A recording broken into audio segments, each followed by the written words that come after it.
In Dungeons and Dragons, what you do is to create a fantasized universe of the mind in which expediency to achieve your goal is more important than any kind of moral frame of reference to your actions. So we have a wizard now teaching the children of his magical studies. That's kind of far out. Mazes and monsters is a far-out game. Swords, poison, spells, battles, maiming, killing. Hey, it's all imagination. Is it? This is the Heroes Era.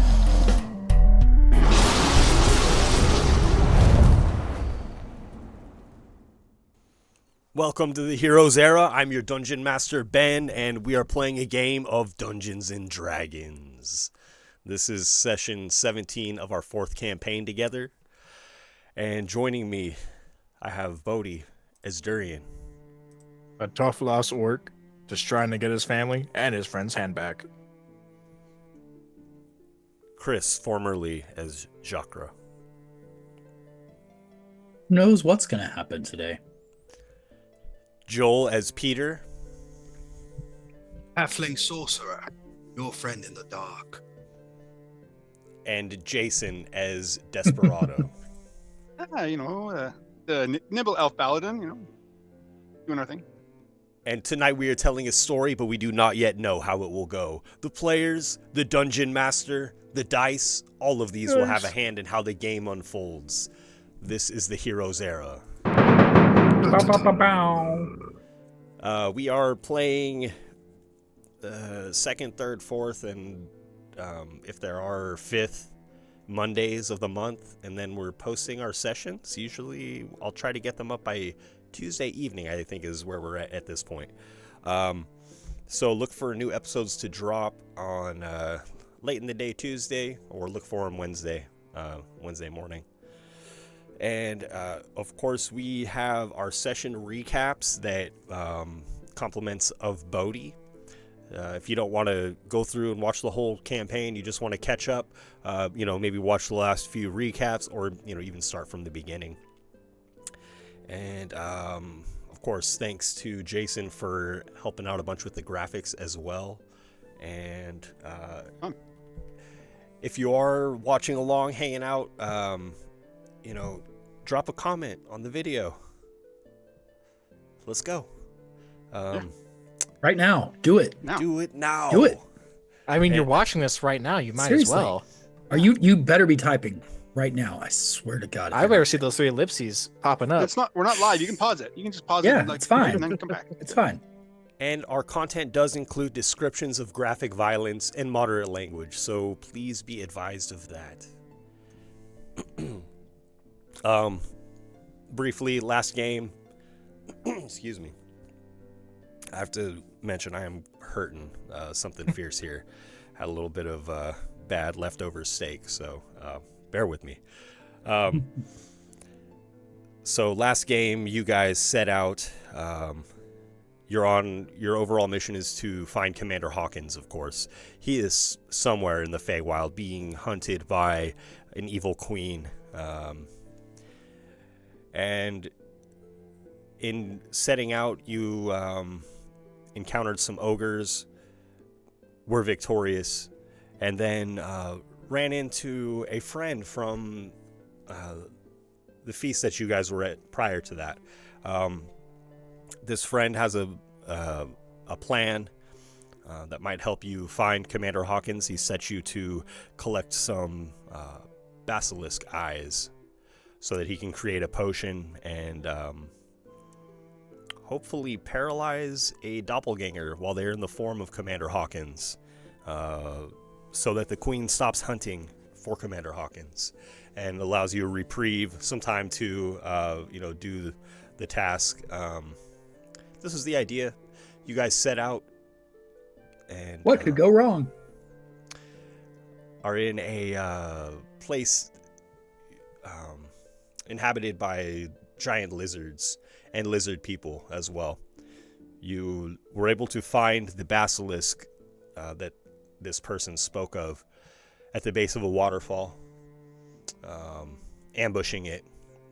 Unfortunately, during the battle, Jacra was turned to stone and remains there upon the shore as a statue, with several other statues in kind.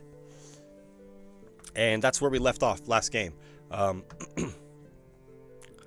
You're contemplating the semantics of lugging Jacra back, but he is incredibly heavy now as this stone.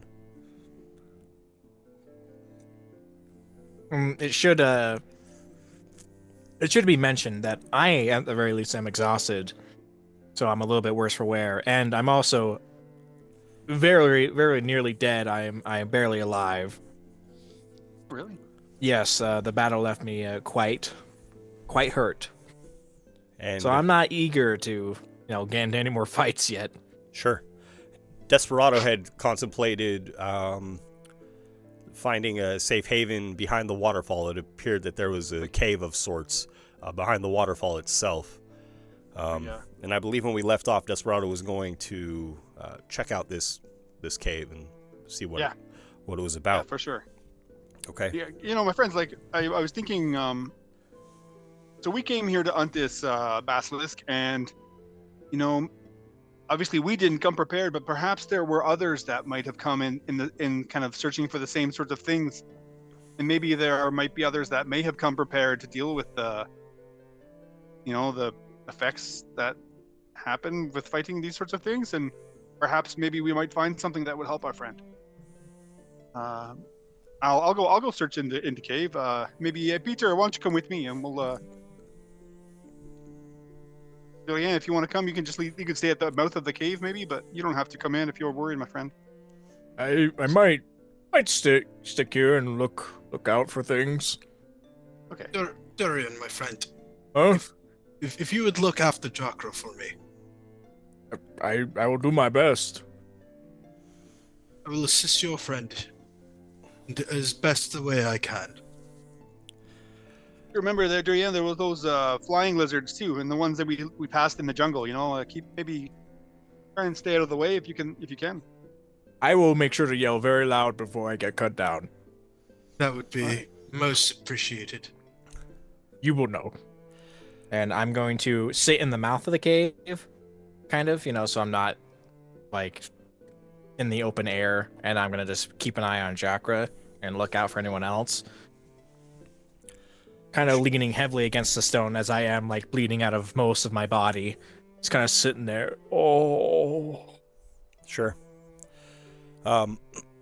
Desperado, Peter, as you enter, there are brightly colored plants glowing along the walls of the cavern, and their brilliant luminescence bathes the entire area in beautiful hues of green and blue and purple. Toward the rear of the path, the cavern disappears into a faint mist, until the cavern is no longer invisible, just shrouded in mist from the cascading waterfalls. The ground even sparkles with an eerie iridescence, dangerously inviting, yet ominously foreboding.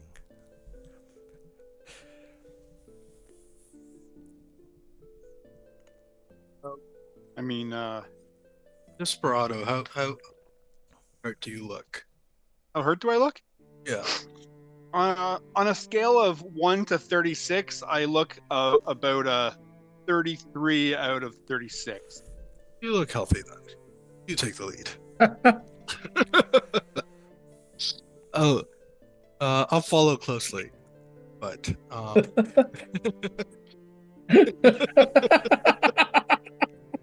Man, my friends just kind of went into a cave. I didn't see him again. Kind of alone here. I'm missing the joke, I think. That was no, just it funny. just landed way harder than it should have. Okay.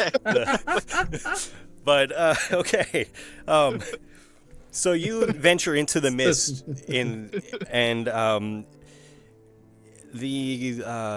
this passage opens into a larger cavern, and it glows brightly with yet more colored plants.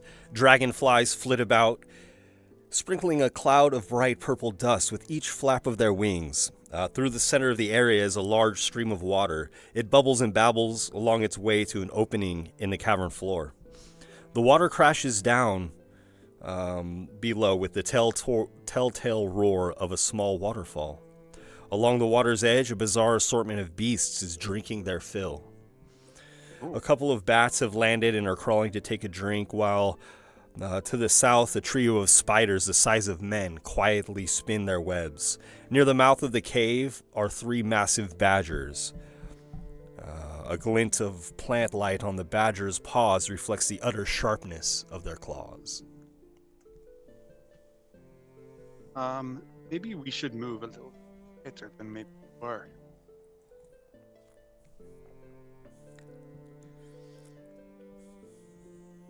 I'm gonna speak into your mind. Maybe we shouldn't speak at all.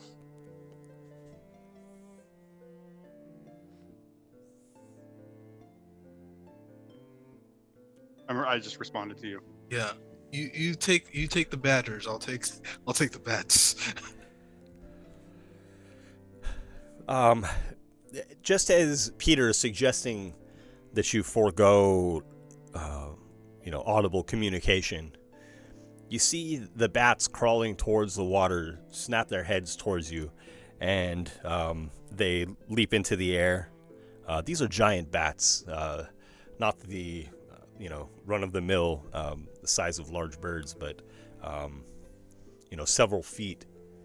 They leap into the air and begin to flap their wings violently.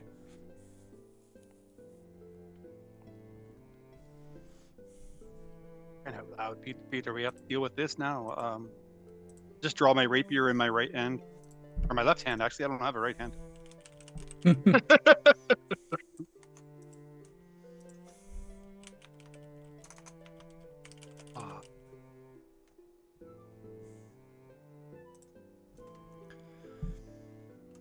And I'll just slowly step back, just to see if they will disengage. Do they look like they're aware of us? Like, have they made their way towards us? Yes, they begin flying towards you swiftly. They fly towards the top of the cavern and begin to swoop down towards you. Are they Are coming in as a group? There are 2 of these giant bats. They do appear to be working in tandem. If you guys would please roll initiative. Even me? You can roll initiative when you're made aware of this situation, if that does end up happening. Just chewing some jerky. That's a 19.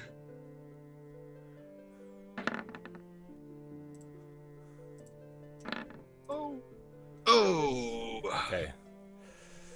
Did I roll the same thing twice? Probably Yep. did, eh? 11. The bats see 2 similarly dressed people, but one a bit taller, perhaps an easier target for them.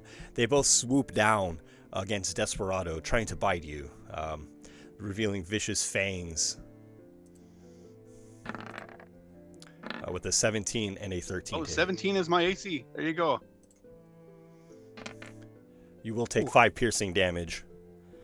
And the bats screech as they dive down. And you notice on the other side of the cavern, the giant badgers turn their attention towards you and begin making their way over to you.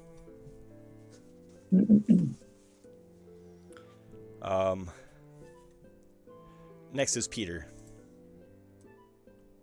If they're still within range, like within melee range of us,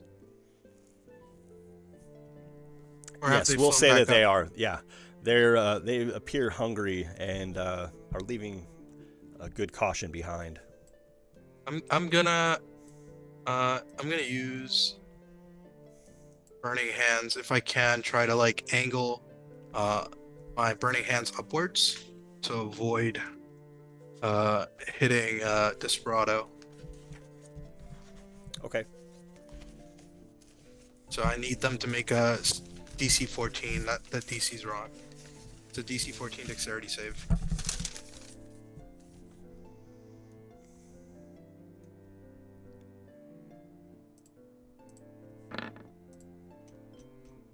Six and 11. Those both will fail, so they're gonna take 3d6. And I'm gonna use a sorcery point to re-roll those ones. Nice. So That's a good use of meta magic. Oh, so it's gonna be 12 total. Oh yeah, it's right. 12. I'm sorry, I'm bad. Army. Nice job, man. Nice. And I apologize. I described these as being several feet large. These bats perhaps appeared much smaller in the distance. As they are flying about your heads, they're larger than people. They do appear to take a substantial amount of damage from this and are badly burned and begin bleeding, effectively bloodied.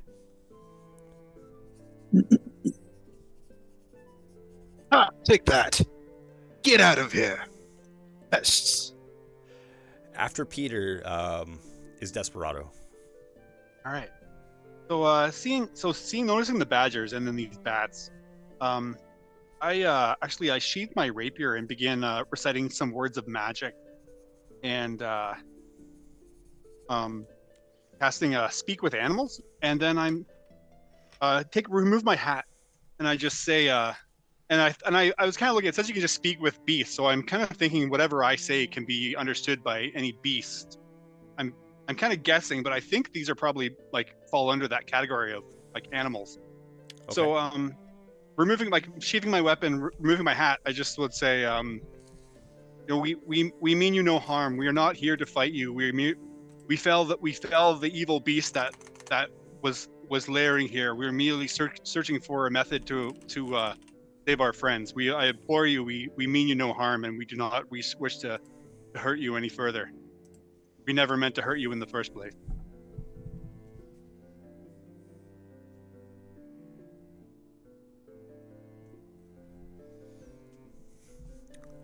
Roll a persuasion check for me, please.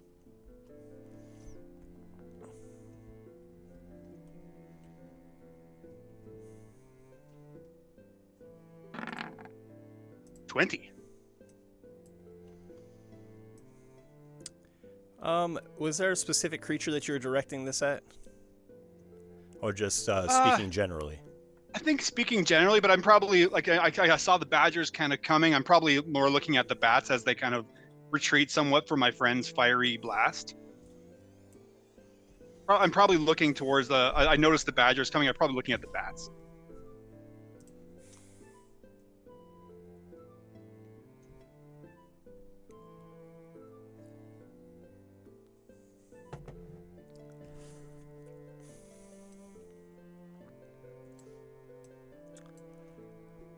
Interesting. They explain. I'm an agent of nature, Ben. Where life can be preserved, I will try and preserve it. I see. Especially natural beasts like these. And then you just have me in the background just screaming, "Burn! Burn!" You lit them on fire, and now he's like, "I mean you no harm." You sense that these animals are very hungry, and they're enticed by the idea of a fresh meal, being the two of you. You get the idea that if you were able to perhaps give them something else to eat, then they might relinquish their attack.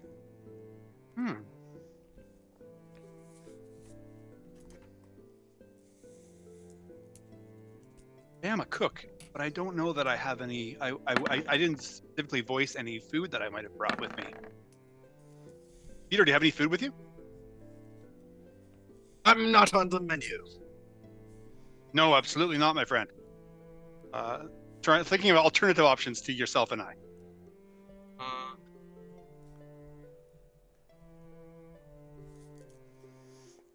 Probably nothing a bat would want.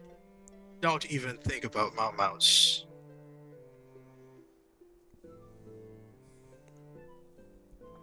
And I think you'd at this point notice that he's got a little mouse that likes to scurry around between his pockets and his sleeves.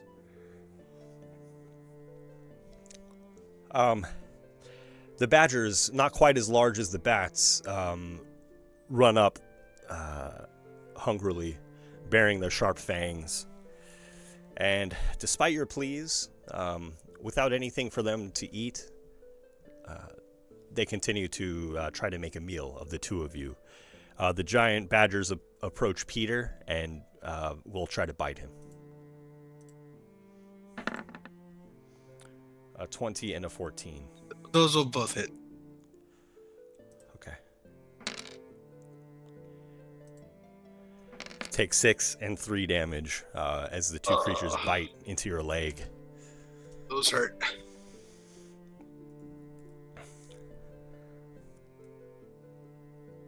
Okay. Was that the badger? The badger came after Peter? Yes. The giant wolf spiders begin to climb across the top of the cavern, making their way towards you.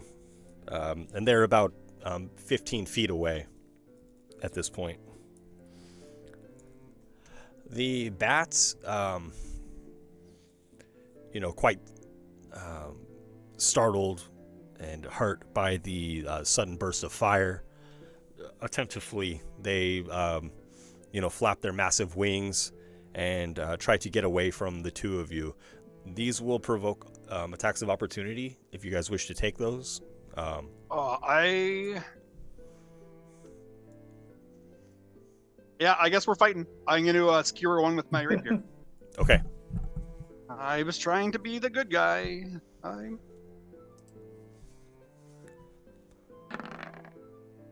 Oh, there, he got away. That's a 9er. Sure. As large as they are very nimble as well. One of them backs up suddenly and dodges your rapier. Peter, do you make your attack of opportunity if you wish, or? I think I have my my wand out, so Okay. I don't know if I have a weapon on my other hand. I can imagine I'd carry my dagger, just because I don't use a shield or anything else. So I'll try to make like a dagger attack. Okay, that's fine.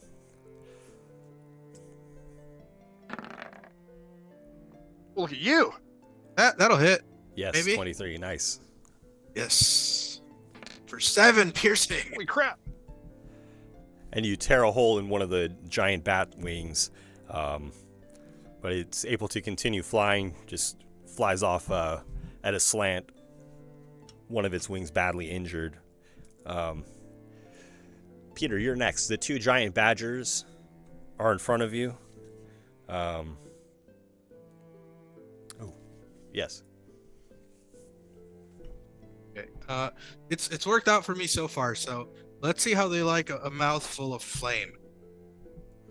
As I reach out my hand in front of me. Would you give me some dexterity saves?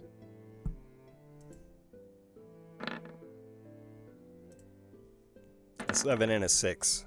That won't be enough. So that's going to be another 3d6. Fire damage. Ooh, look at that. For 15. Nice. Wow. The badger's fur erupts in flame. They writhe on the ground for a moment and then are still slain. Wow. Burn nature! Burn it whole! How many badgers were there, Ben? Were there 2? There were 2. Some of the glowing mushrooms are badly charred and burnt in the area as well. What are those guys are doing in there? Is that all from Peter? Right, Peter. Yeah, I think that'll do, Ben. Okay. Then next is Desperado. So we are left with are we as a spider in range of us? You see 3 of these giant wolf spiders crawling across the top of the cavern within 15 feet of you now.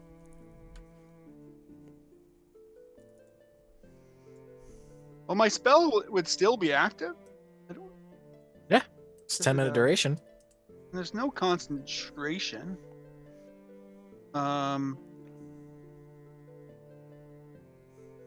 Just looking in my direction to them, I will just say, again, I'll remove my hat. We did not come here for a fight. We have now prepared you a meal. We're merely looking for a means of helping our friends. Very nice. Please make a persuasion check with advantage.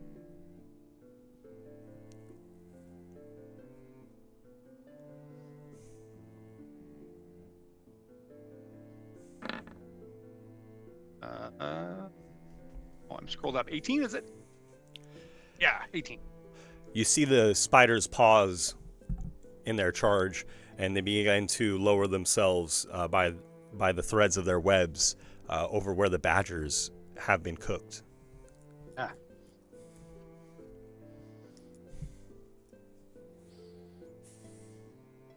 We will not, and I'll just kind of say, we will not harm you. We will not bother you. Enjoy your meal in peace. And my friend and I might continue looking for some way of helping our friends that are outside the cave, and know that the beast that once laired here is no more. It is been extinguished.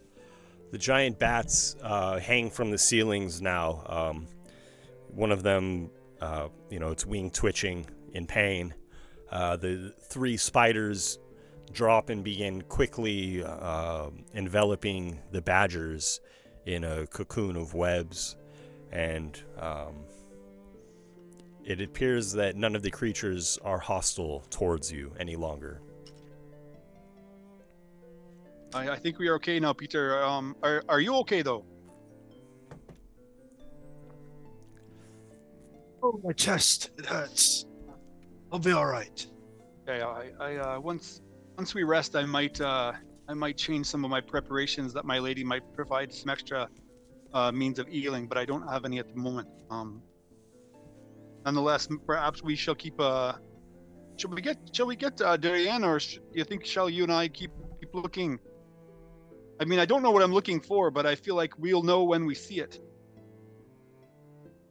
I would be pained to leave my friend Jocker alone. Fair.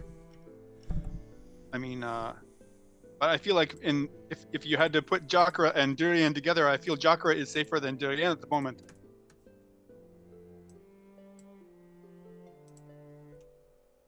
Durian is a cunning man. I'm sure It's he'll. true. What are those lizards in the sky? Why do other lizards ride them? This is so I just saw something come up on the Roll20. This is sort it's of like just what flavor.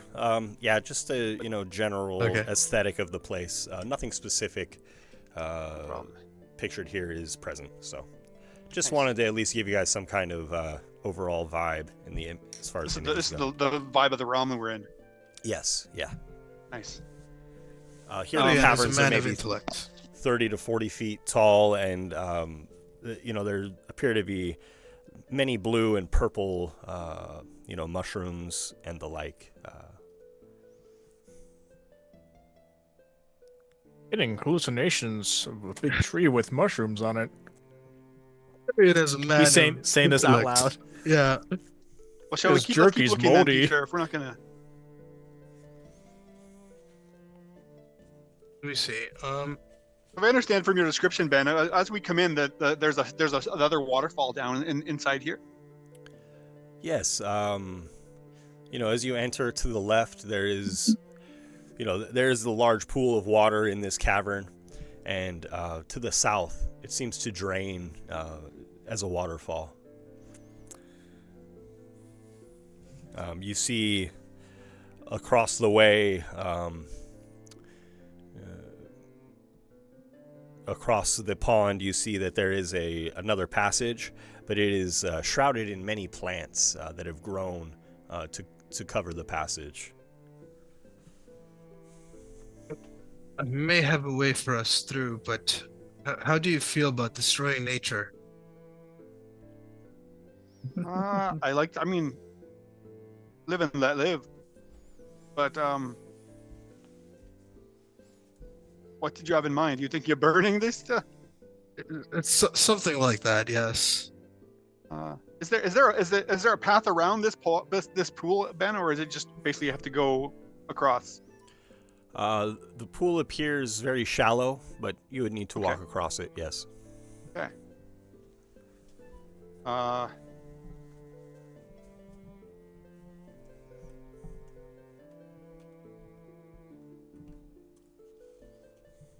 Before we go further, I might just maybe search. Now that we've seen badgers, spiders, and bats.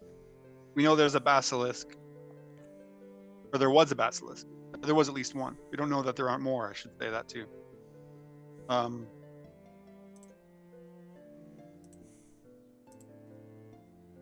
Yeah. I mean, we're in this dance together, my friend. If you have a means moving along, I can't stop you.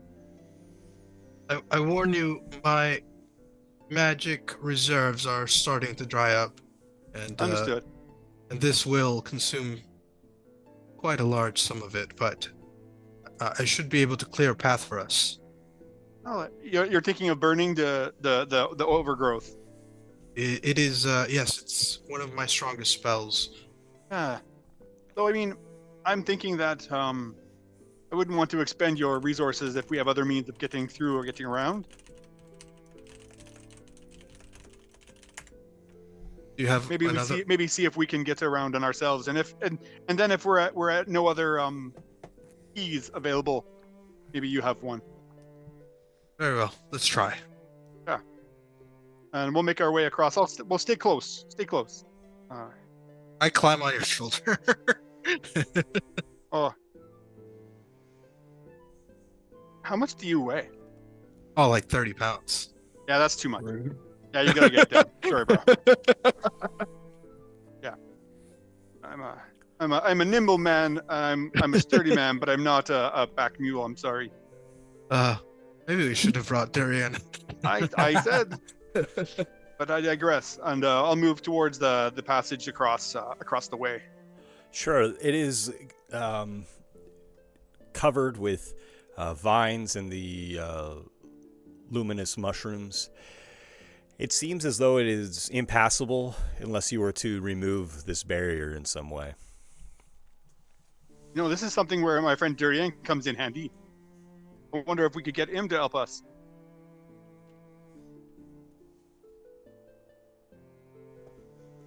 Neither of you have knowledge of nature, correct?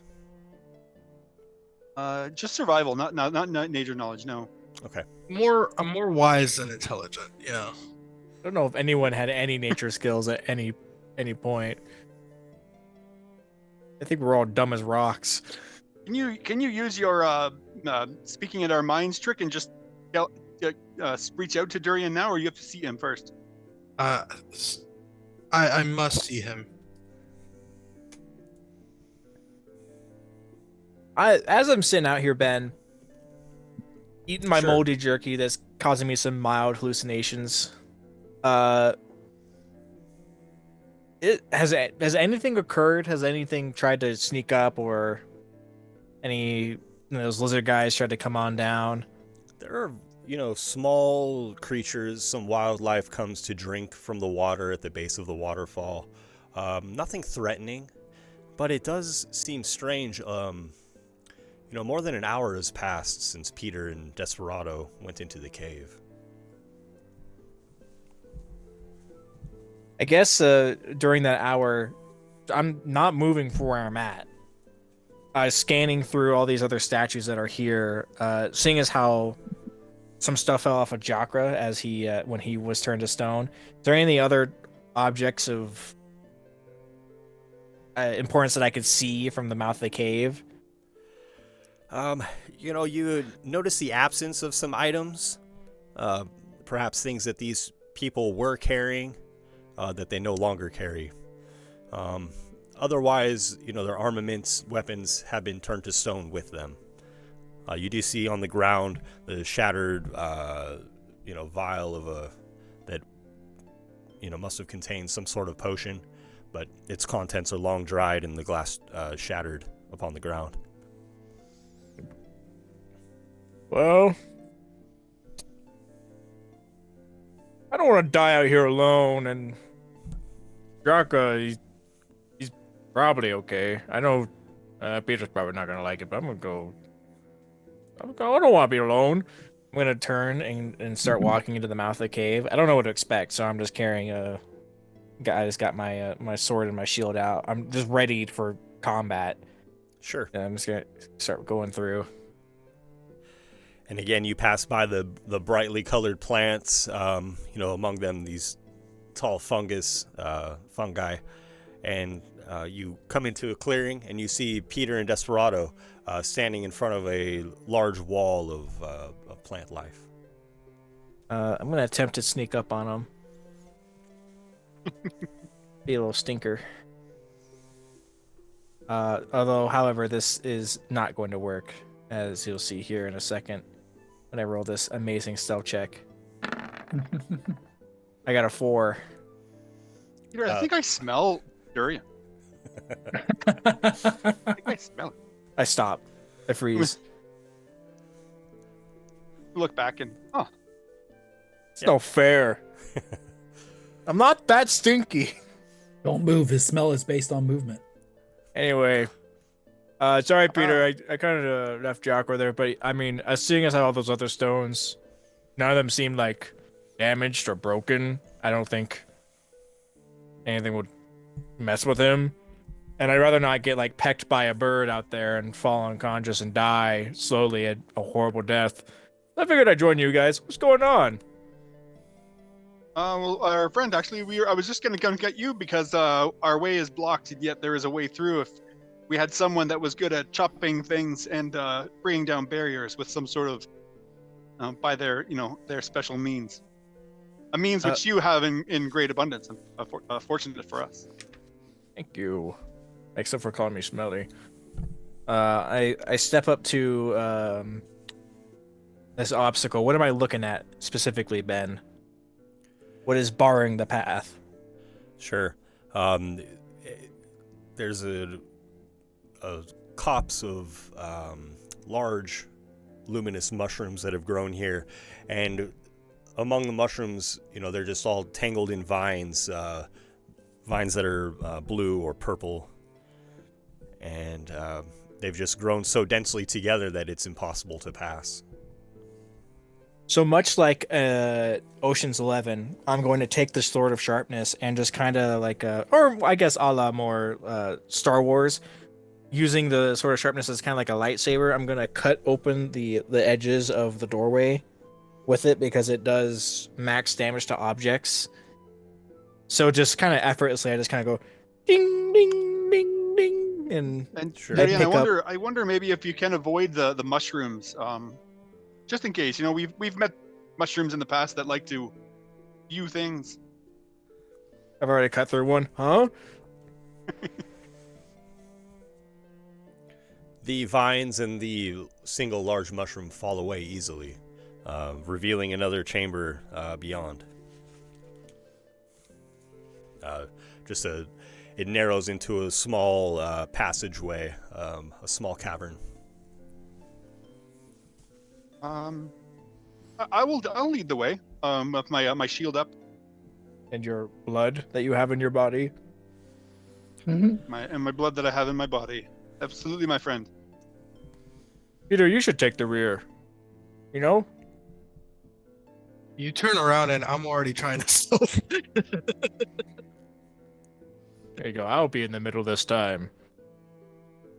Be careful, my friend. Can I try to hide myself in the shadows, Ben? Yes, please make a stealth check. Okay. Don't worry, I'll mask your scent. That's a 24. Crap. Thanks, bro.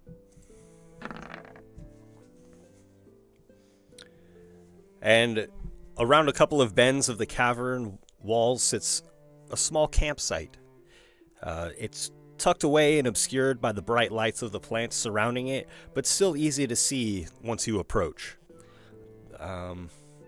You see 3 logs sitting next to what appears to be a long extinguished campfire. Not even a faint ember remains. It seems it has been long since anyone last visited this place, as a thick layer of iridescent pollen and dust has covered everything, turning it to the brilliant hues of the plants and animals within the cavern.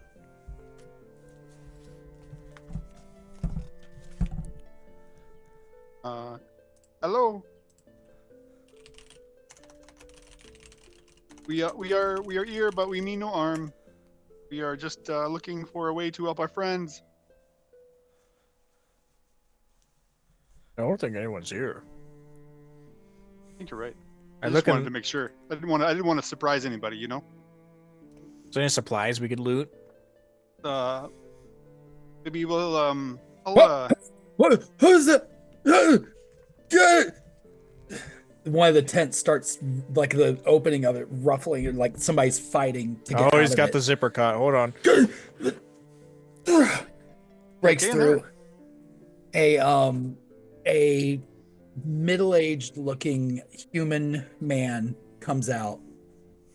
He has a piece of studded leather armor on, but it's very like loosely, almost like if it's a little bit too big for him.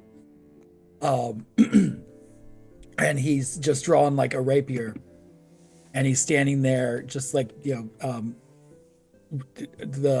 armor that he's wearing is just ripped up and torn up.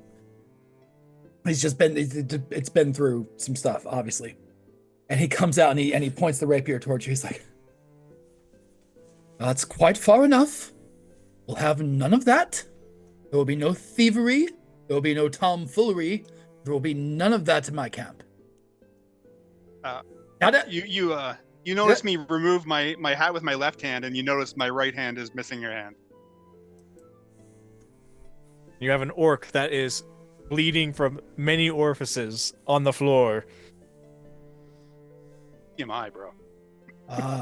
I'm very The old Can you name a few of those orifices? the old wounded orc trick. I've seen it. You're not pulling that one. I'm bleeding out of my pores here. I don't know what you want from me. No. I'm sweating blood. This I sucks. know a trick when I see one. What is it? What is forgive it? us, what did the Fae send you here for? Are you here for a bargain? With you, no, Were you sent on a deal? Are you cursed? I feel like it, yeah. I mean, he's matter of missing a sense. hand. We came in searching of the basilisk, which we vanquished, but not without losing one of our friends who is now a part of the decorations, you might say, outside.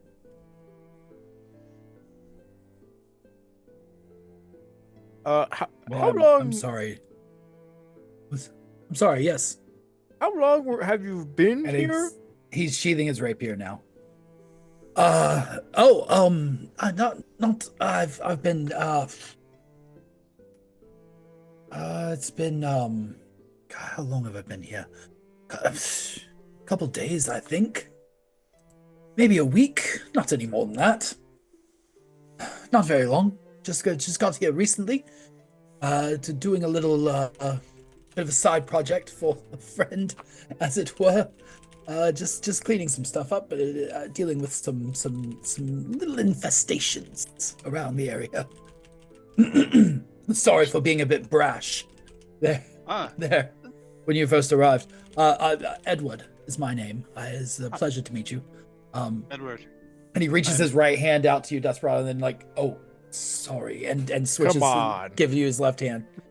I'm sorry. There's no apologies necessary. We are imparting on your domain. I'm called Desperado. With me is Durian, and somewhere around here is Peter. He's a little guy. He gets lost pretty easily. You'll get used to it if you stick around with us. I think in your mind you would hear, "Sorry, I'm a little shy." Yeah, he's a freaky little guy. I think of the amount of time he's been riding with us, he's been gone longer than I've seen him. You know what, Durian? That is quite the assessment. I would have to say you're bang on there. We have not seen him more than we have seen him. I've been a figment of your imagination this whole time. But Don't give me say this. schizophrenia, please. Oh my God. I will say this: when our friend, when things are in need, our friend Peter shows up, and then things tend to burn. I would say, yeah, burn. They burn.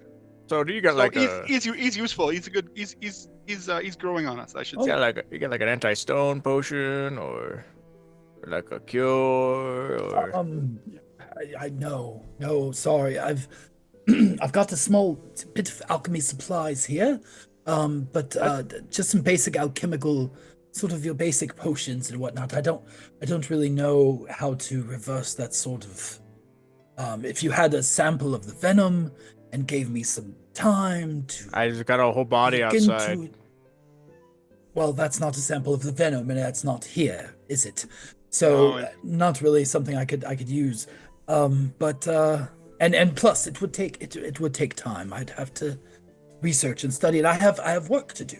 I have other things that I must accomplish. So I'm very sorry for your friend. But I have to say, you seem to be you don't see many humans around here. I mean, I've only been here a little while. I don't know what you normally see around here, but I'm gonna guess humans are not among the populace. No, this is very true. It's a bit I suppose it's for the one time that we are a bit of the exotic race of people. I will say I find solace in seeing but you as opposed to what else we might have run into. Indeed, yes, there's far worse out there than this. Just a good old-fashioned fellow So did like myself. Did you get here on a fool's errand of the queen as well, or some other means? Well, no. I have a bit of an ailment. That's sort of, we deal with that. That I was just holding up my stub ailment. yes. He's laughing like he's lost it. I'm a little concerned. I did make a deal with someone, but not a trick. It was a very navigable, like a business. Yes, just an exchange to help me with what I needed and just making payment for services. If I don't know, man. I got my friend's a statue outside. I'd known the guy for like, oh no, a couple days, like 6 hours, I think. And I feel bad for him. Maybe a day.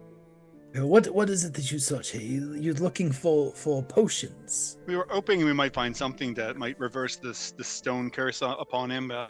I don't. It was a long shot, but a shot I wanted to take nonetheless. Don't know that I could help you with that. But is there any trying to? It's so strange. I'm usually quite good at keeping track of where I am and where it's been, and it's a little confusing since I've been here. It's weird. But your memories are being taken from you, it seems, maybe. No, I remember things. It's just the if you asked me to sit down and map it out or lay out a timeline, I get a little foggy with how everything falls, but Ben, you're not that old. Ben, does it seem similar to the way Silverado was responding? Like his memory was kind of gone as well, or is it just a coincidence? Make an insight check if you wish. Oh, I have the advantage off. No idea. Feel as you wish. Yeah. You don't know, but this guy probably hates you. That's what you've. I mean, I'm being pretty nice, I thought. But each their own, No, he was directing that at me because I'm stinky. Carry on. I mean, if you have suspicion that, but I would say that Chris's character has expressed, different traits, different qualities as far as it goes. We're from, do you know where you're from? Like, where you, like your hometown? Oh yes, of course. My hometown. it's a small sort of community village where I lived, a small little fishing village. I was there for I grew up there my whole life. um, what was it called? Gosh, it's so strange. It's so strange because I was just again. I've only been here a few days. I was just there, but it feels like I've been gone for Hey Ben. a long time. Yes. That can't be right. I believe Chris described his character as wearing oversized clothing, right? Okay. Does it look like clothing appropriate for his age? Oh God. What would you say, Chris? Yeah, it looks like it's appropriate for his age. He's not like especially elderly. He's like middle age. So it's just that they're like, it's like if he would have fit in a large, but he got an extra large instead. It's a little bit big. It's a little bit loose fitting. And question number maybe two: something Are he there? took off of someone else. I was gonna say that. Is there any like visible signs of maybe bloodstains? On him. Yes, on the clothing and specifically. The armor does have some stains to it, of some sort of blood or viscera on it, definitely. And there's a lot of damage to the armor. There's specifically like across the chest. There's like, it looks like it's been cut by like either a blade or perhaps a claw, like just a good like slice across the chest. And he's got a very noticeable like wound that's like mostly healed underneath that. Is there another way in here, or did you have to come in the way we came from? Because I mean, there was like the basilisks, and then we had to talk our way around some of the other beasts that were in the pool. Well, there was no basilisk there when I came in. Not that I saw. Which, I mean, at that least. could be the case. Yes, but I mean through the waterfall, right? It's a waterfall.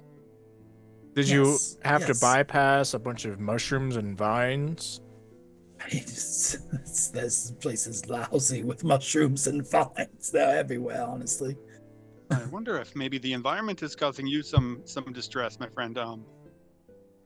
Perhaps would you like to come with us out and Hold on. Everyone stop moving. When was the last time you left your tent? Just this morning. Just this morning I got was up the- and When was the last time you lit that fire? when I returned. So you got up from your tent. You had your morning, right? You moved around a bunch, I assume. And you Yes, I did my hunt. I gathered my materials for the day, the same as I've done the last few days. It's same as I've continued to do every few days of the last few days for a few days. Now, we did move around a little bit, but did you ever go? Is it like, does it end here? Is it just like the capstone of the cavern, or is there a part that goes further in? Yes. Yes, it did continue then further. There's a ton. There's miles of. And have you gone down there recently? I've traversed quite a bit of it. I go through it quite often. Again, like I said, I've been here for several days, so I've had time. It's fine. What are these questions? Let me ask you questions. You ask me so weird. Where are you from? What is it that you are here for? Before I answer this question, I'm gonna look at the ground with all the pollen that's spread around. Are there any footprints that match his size going out of this cave and going further into the cave? because you described that the fire has looked like it's been out for a long time and there's pollen everywhere. Now, granted, we did step around and, we disturbed some of the scene, but from what I remember and from what I can see right now, are there footprints, boot prints in the pollen that look like they're from him? Make a survival check, please. Okay, I will be rolling at disadvantage, but Can I help him with that, Ben? I was kind of thinking the same thing. I wonder if we can. Okay. you may roll yourself. That's okay. I got a 5.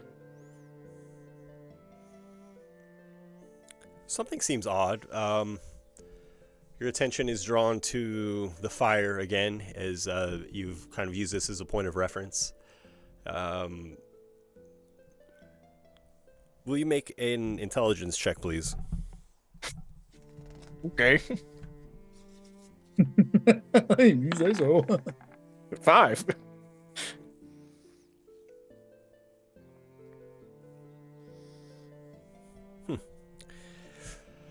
Nothing is revealed.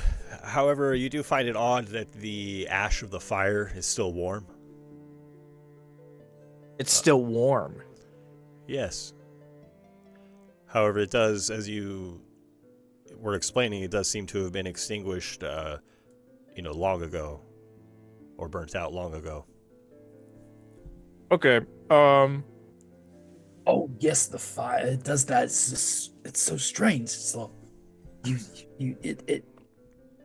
it ages almost immediately once it's put out. It's like it needs the fire to live or something. It just every night when I put it out and I go to bed and I wake up and it's weird. It's just everything. I mean, it's the Feywild though. Everything's a little strange around here. I wonder if this very cavern is playing tricks on you, though, Edward.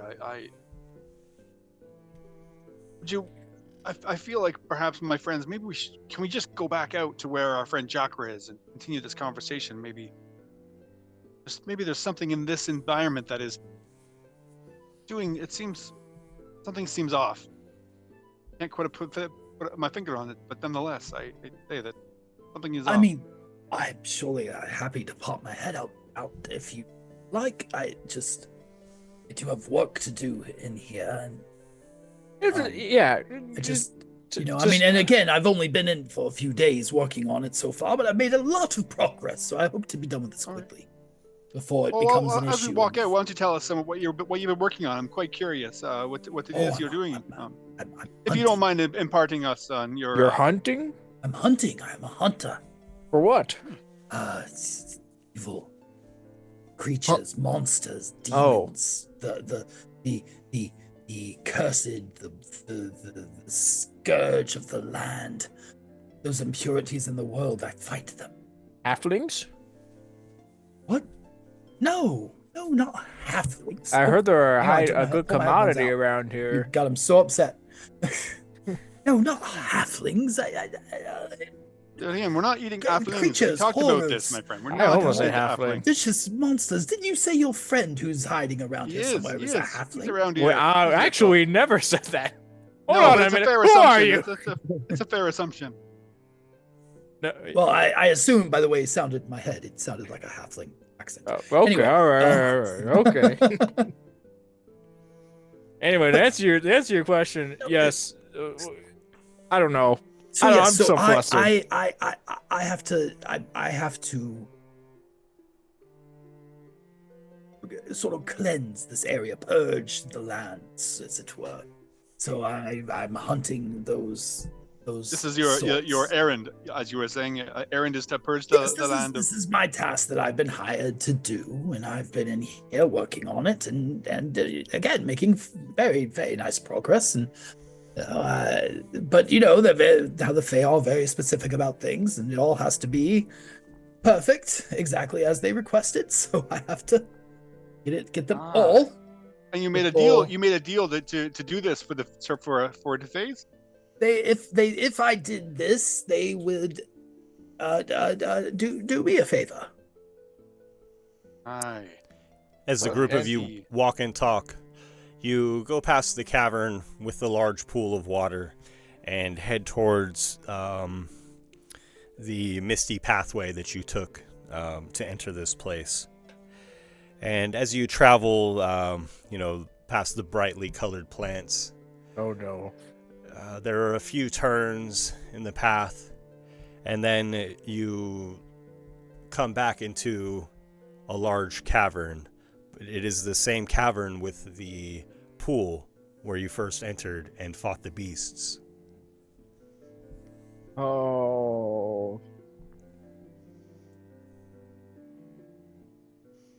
I'm gonna take a rock, and I'm gonna chuck it into the mist. You hear it clatter upon the stones in the ground. Durian just kind of like leans against the wall and puts his hand on his head. Yeah, directions work a little strange in here too. We just did this. If anybody's trained in Arcana, you can make an Arcana check, or you can make intelligence checks. I'll make an intelligence check. Sure. That's not the brightest bunch. Does that roll a include me? 20, but I got 3. Listen. God damn it. Listen, just because I can do magic doesn't mean I'm good at it. Yeah, he's specifically the one class where you don't have to be good. Hey, look at that. 16, Ben. Intelligence. Okay. Hey. Do I make one? Am I rolling two or just Yes, please. You can roll an intelligence check. 18. 10? Oh, that's Smartest terrific. guy on the table, and I still got a 10. Chris, your dice comes up black on my screen. Oh, interesting. Yeah. Oh, That's trippy. All the numbers. There's no, are there's no black, yeah. numbers on it. Peter Desperado, and the other two of you can assume as you wish. Durian seems to already have come to this conclusion, but the pathway loops back on itself into another place, and it's likely due to Fey magic. Typical assumptions about how spaces connect do not seem to apply to this area. Durian just... I want to try something, Ben. Okay. I want to tie us all rope. Thought came to my mind too, but hey, you're welcome to give it a go. And I'm going to start walking, and I'm going to close my eyes and just go in a random direction into the fog. Okay. You tie yourself to a rope, and who's holding the other end? I'll hold it. Oh, we're all getting tied up. You just feel like I can't reach your hip, so it's tied to your leg, because that's as far as I can reach. So the group of you are standing at the north side of this cavern, having come out of this other passage. Peter, Right back in the pool, where the pool is. Yes. Peter, you walk back in the way that you came, or what you think is the exit of the of these caves, which is to the left, to the east. I will literally random, I'm gonna walk in, close my eyes, spin around, just walk a random direction.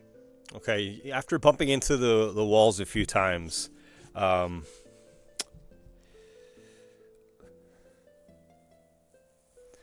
you come out of the other passage. The rope's still tied to you. It's pulled taut around the corridor that you have traveled through. Durian still holds the other end. You find yourself back in the same chamber. So, I have an idea, my friends. Perhaps, and we make our way back to where the campsite was. So And just to then be... from that, so just let me finish, and then yeah, sorry, please go ahead.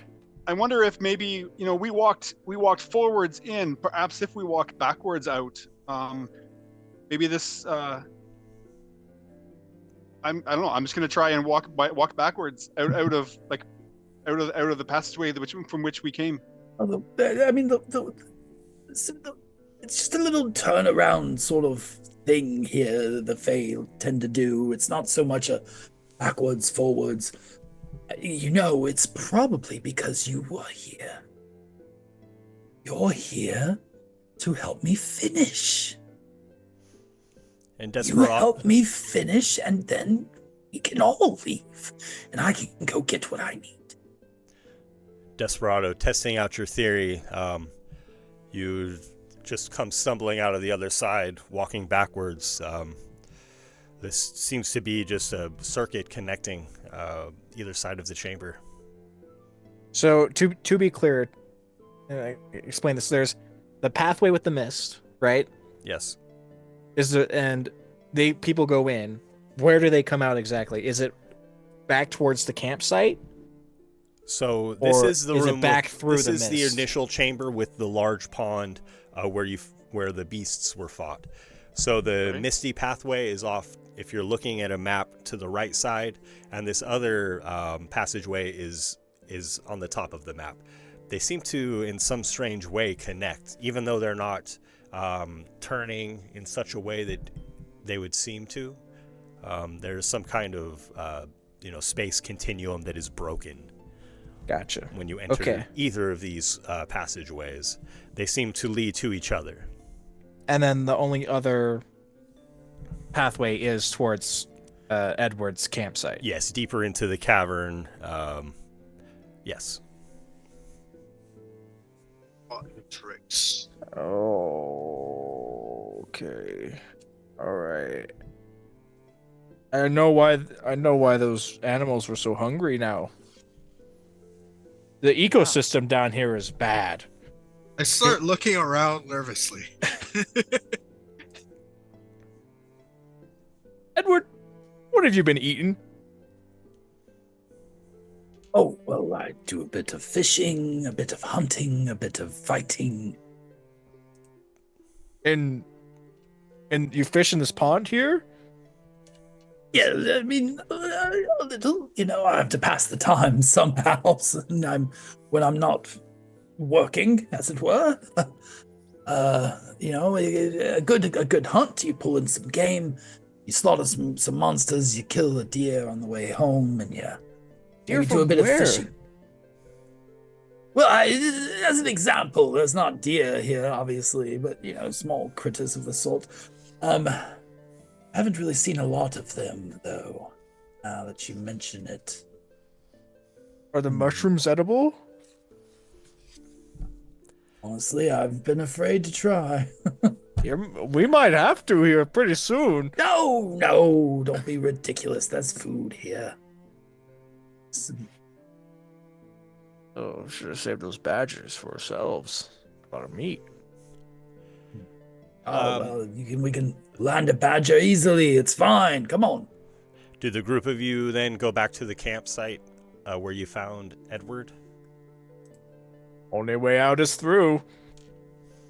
I walk back to the campsite, dejected and sad.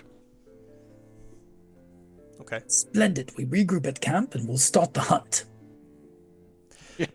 And let's take a break there. We'll break for a short period of time, and we will reconvene.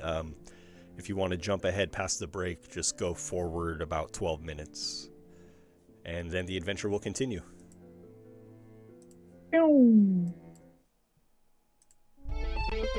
Sound of a hammer striking an anvil echoes across the room as Cyrus Hammerhand steps forward.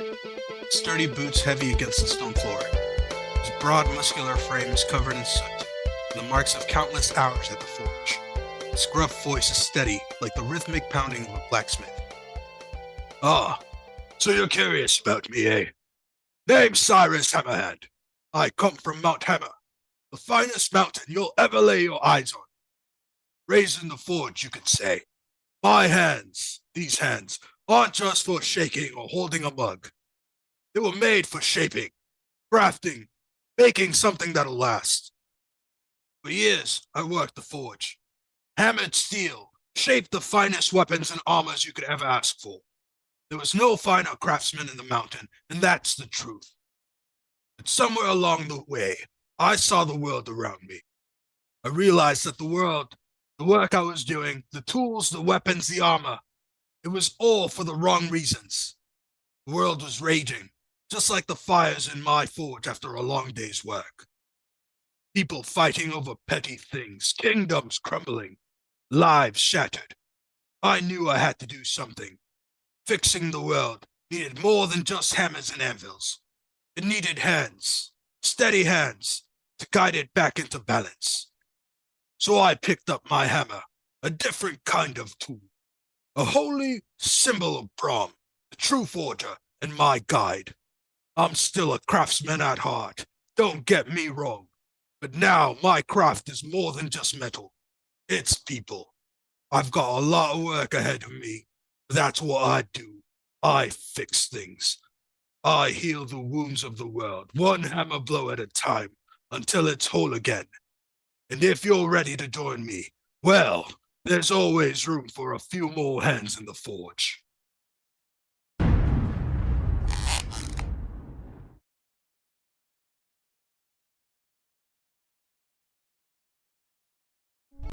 Hey, hey, yeah, how you doing? Scuzz is my name. I mean, I got a simple sort of life, sort of at the beginning. You know, I was born one of triplets, the youngest one. I got my brothers Scud and Skull. Pretty cool guys. Skull's a pretty tough fella. He's he's a tough guy. But Scud's cool though. He's a nice one. Anyway, Scud always had the brains, and Skull always had sort of the brawn, and I was always sort of just like the other one. I've eventually sort of found my way though in our basic little goblin raiding clans is what the goblins do that can't really do much else of anything. So that's where I found myself, doing some little raids, a little pillaging here and there, until one day I found this lovely little deck of cards amongst some things. Dug through one of the cards, started looking at them, went to pluck one out, and this other goblin fella in the raid group, he snatched him out from me, and he pulled one of the cards out. You know, that card turned into a beautiful, like, magical sword. He started swinging it around, started acting all tough about it, and showing off and everything. And somebody else grabs another one of the cards. He pulls one out, and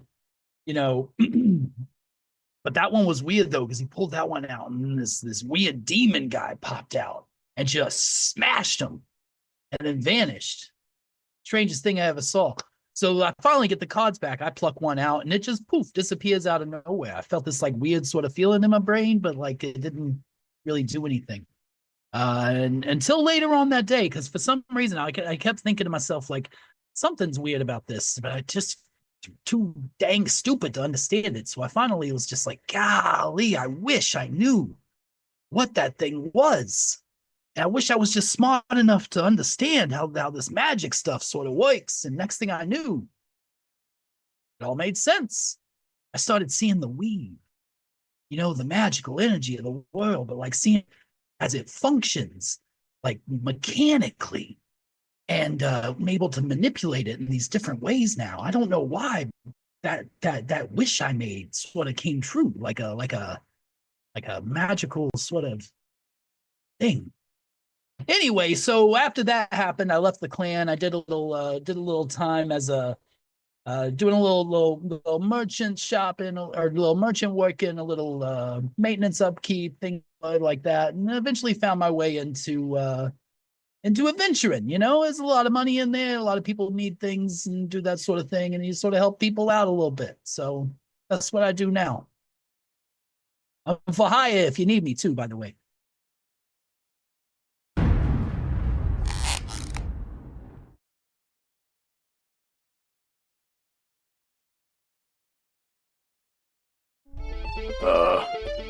I was with my pa in the woods, hunting for food on a long trip away from home. I was gored by a boar, and I was a little confused, and I was very sad.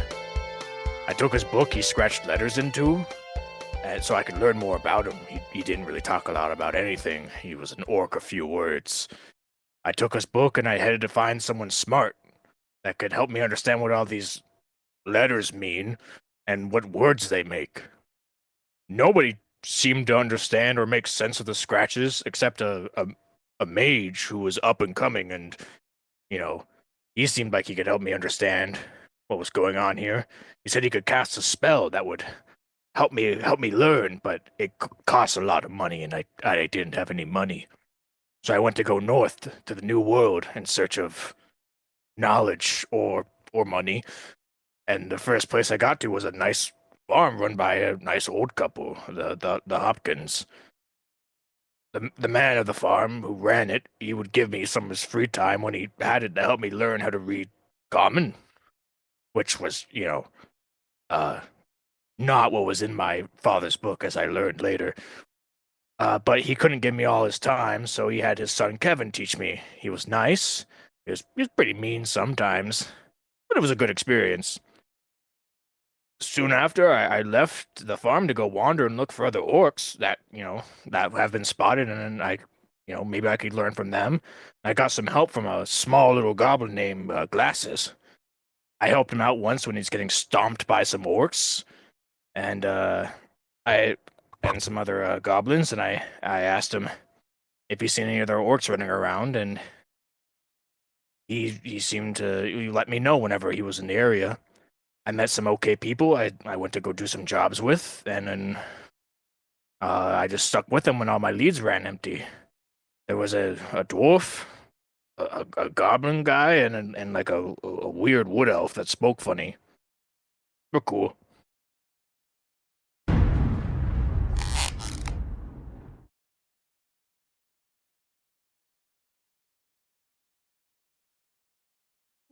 So usually these sorts of stories begin with a young, jovial character thrust into a life-changing scenario, setting them on some kind of unplanned trajectory. But they aren't usually embarrassing or humiliating. Oh wait, my apologies. I should introduce myself first. I'm Desperado Phineas Theos, the third of my name, after my grandfather and my great-great-grandfather. My older brother, Silverado, you might have heard of him. He did some pretty great things for the people of Gira. He left some time ago, a few years ago now, hasn't been heard from in quite a while.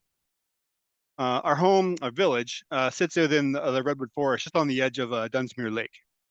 Anyway, Silverado's leaving home for me was really tough. I thought we'd be in the forest together forever, our families growing up together. But after he set off, I realized I needed to find my place in this world too. I just wasn't sure what that looked like. I wasn't sure what that might be. And my friends and I, we spent most of our time just messing around on the shores of the Dunsmuir, like any, young elf might do. When we weren't in school or training, that is. Usually these times on the lake were involved weird games, always involved lots of wine. Not the junk from around here, the good stuff, good elven stuff. But on one sunny afternoon, everything kind of changed for me. It was a day like any other. It was sunny. It was nice. We were on the lake between swigs of wine, knots of the good bread. Wine was a bit off. We paid it no mind, though. It didn't matter. But I'll never forget that giggling, cackling sound. It still haunts me.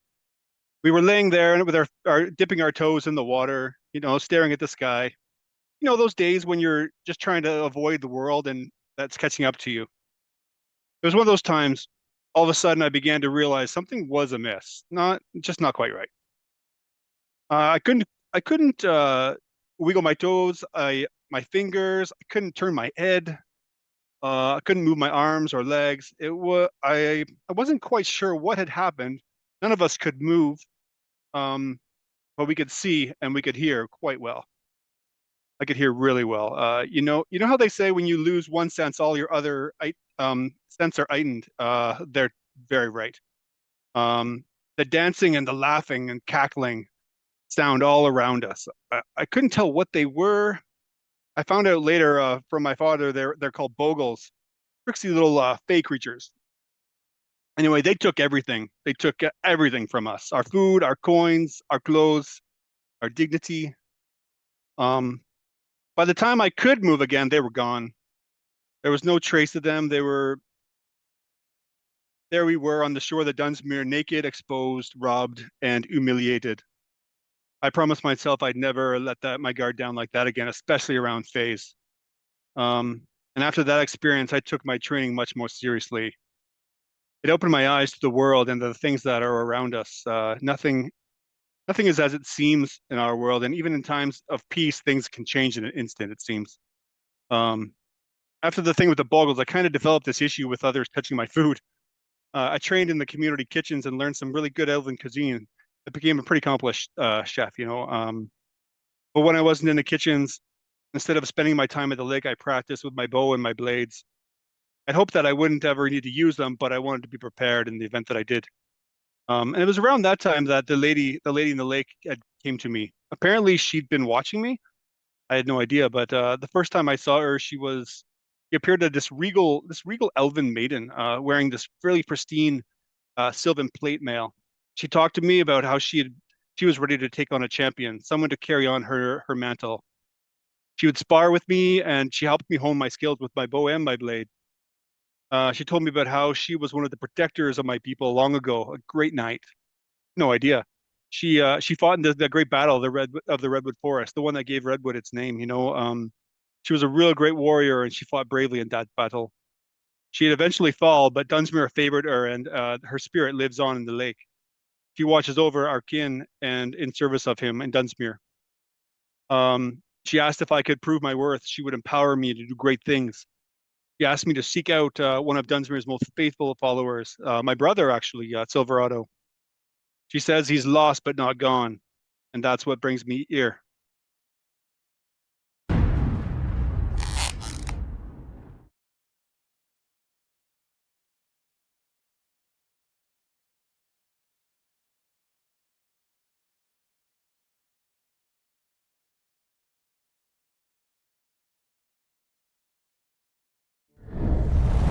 What was the argument we made? I'm like half a meal. Here's my counter argument to that, though. When in Rome. We are back live. You are the most socially acceptable one to eat in this Oh, where no. we're at. I'm not saying that I agree with it, What have I done? but like if we get out of the survival situation and we go back and they're like, and we're like, oh yeah, we ate the orc, and they're like, you ate the orc when there was halfling here? That'd be like if you came out of the place and be like, hey, yeah, we ate that lady, but we saved the cow. Is it kind of like going to a sushi bar and getting a hamburger? Why would you get Prime when there's Kobe? It's like that time I went to London and went to a Mexican restaurant staffed by Indian. That was an interesting experience. Also, they made nachos with Doritos, which sounds good on paper, doesn't work out. I mean, Taco Bell did it. What are you talking about? Well, I mean, you know, Taco Bell made a whole taco out of Doritos. They can do anything. Anyway, hi everybody. We're back talking about who gets to eat. Sorry, none of us are gonna be eaten. I'm gonna get us out of this mess somehow. Unless anyone's made out of Doritos. Yeah. I think in Ben's setting, like halfling has got to be like the wagyu of you know. It's the spam, man. It's the spam. That does give a good question. Who's got the most Honestly, Dorito energy? I mean, if you think about like the halfling lifestyle of like just sort of being chill and eating, I'm like drinking, the wagyu being of- merry, yeah. like they're gonna be the wagyuist. Yeah. Like elves are gonna be real lean. Okay, let's not go down this rabbit hole because this is gonna be. Like, Yeah, it was fine when you guys were talking about other people. When you start talking about eating me, we can move on. Oh, we I need see to how it start. is. We need to start a secondary show where we just like take these tangents that we start and finish them. It's like a podcast of just like an hour of us talking about like what Forgotten Realm species taste the best. Yeah, I think human would be like horse almost. I think like orc would be like pork. I mean, it does sound almost the same. I can see that. Yeah. See, we could talk about this for an hour. I'm just Ben, saying, you're this is keeping this content. in, by the way. Elf is probably like deer meat, like you know. Well, I Yeah, feel like elf they're is having- gamey.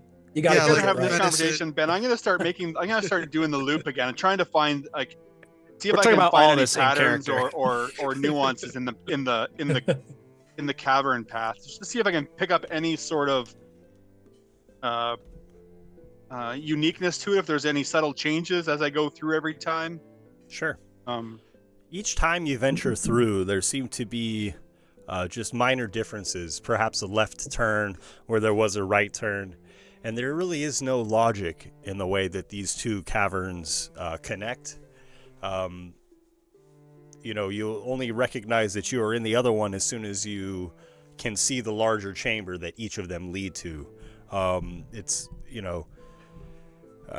Again, they are heavily shrouded in mist, so at times it becomes very difficult to make out any of the features of this cavern. But yes.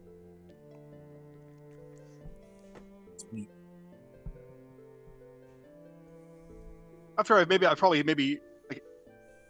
like 15, 20 minutes kind of doing that, Ben, I might go back. I might light the campfire and then kneel down, and I think I'm going to pray to my lady and just ask her guidance.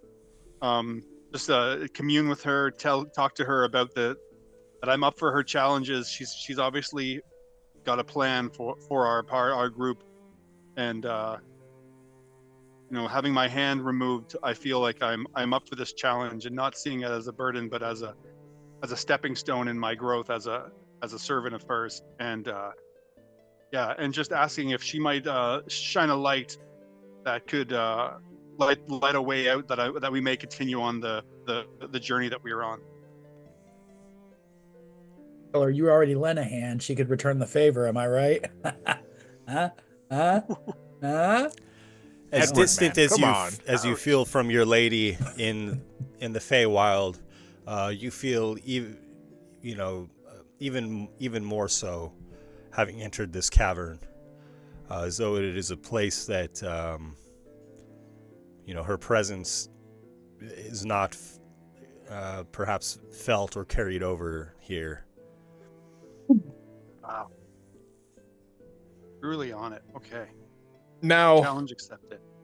as much as I would hate to sleep here, because it seems like such a bad idea to sleep here where this guy, and I point towards Edward, seemingly doesn't know where he's at or how long it's been. Like, he doesn't truly know. I guess we don't either, but I know where I am, and I know how yeah, you're I've right been here. I'm in the Feywild. I'm in the caverns. I'm completing my mission, and I've only been here for a few days. You act like I think I'm being ridiculous. You keep saying a few days. You say a week. You say, "Oh, my hometown. It's a fishing village." What was it called again? I don't quite remember. You sound just like the other one. What's the other one? The other people who came through earlier today. There was another not group. Prudent Another information? I didn't realize I had to. Now, why you're being so cruel to me suddenly? What other Look group? at my I just chest. wanted I've been to know. whipped by I'm a just here, basilisk. and this guy, and then Kevin came and yelled the same thing this morning, and I'm not dealing with this. Oh, hold on. Kevin What? Hawkins? Yes, the military fellow, right? Yeah, which way did he go? Oh, he went off to dinner with that Fey woman. Oh, How many people were with him? In at your camp here? In here? well, he passed through in the same way that you did. He didn't try to rough up my camp and wake me up in such a rude way, but he did pass by. If I remember correctly, I believe he was just by himself, but he's one of many that's come through here, so it's not unusual. Again, many of them are going. There's this elf woman down the way, and everyone's just so enamored with her because she's so gorgeous. But I don't see it personally. Anyway, I believe he was going to have the she's having a bit of a like a banquet sort of thing, but frankly she gets on my nerves. She invited me as well. I have an invitation to go, but I'm busy. How long ago? Which way did they leave? Well, that was just earlier today. A few hours ago, they passed through. The luncheon, actually. I mean, if you were to go, say, like right now, you'd probably get there in time. But you'd have to have the invitation, though. Unfortunately, They can't. Did I see it? Said you have an invitation. Would you take us? She's so tedious. All right, fine. Yes. Do you have like any healing capabilities? Well, I mean, I can take a look at if you have a wound. I could try to I point to sort of everything. field dress it for you, but I can't heal you in any way. No, sorry. Could I take a look at your invitation? You mind? Yeah, it was yes. like an oral invitation. Yeah, it's This guy doesn't know. He doesn't know what day it is. The Fae do not. Maybe he's.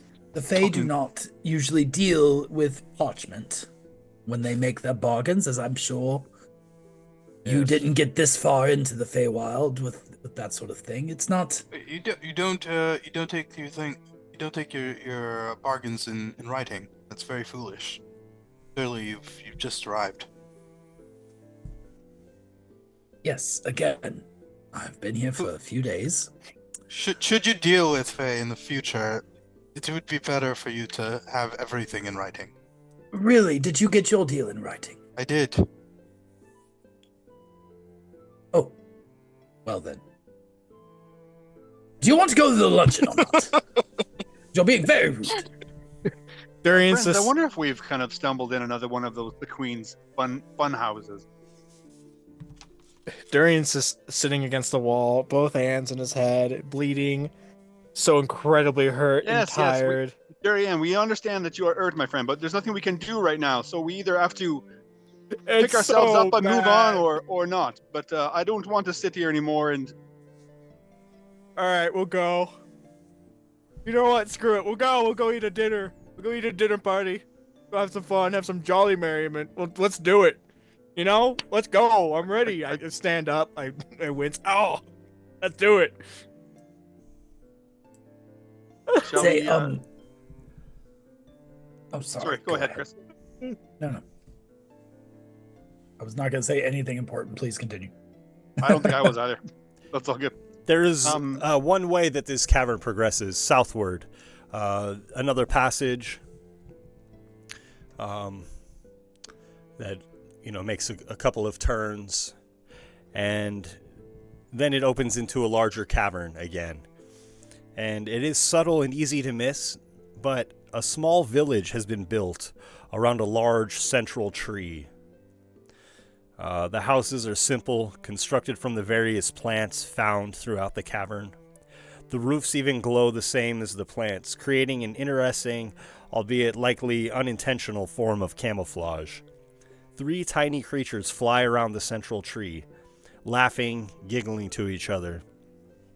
You smell an aroma of cooking meat.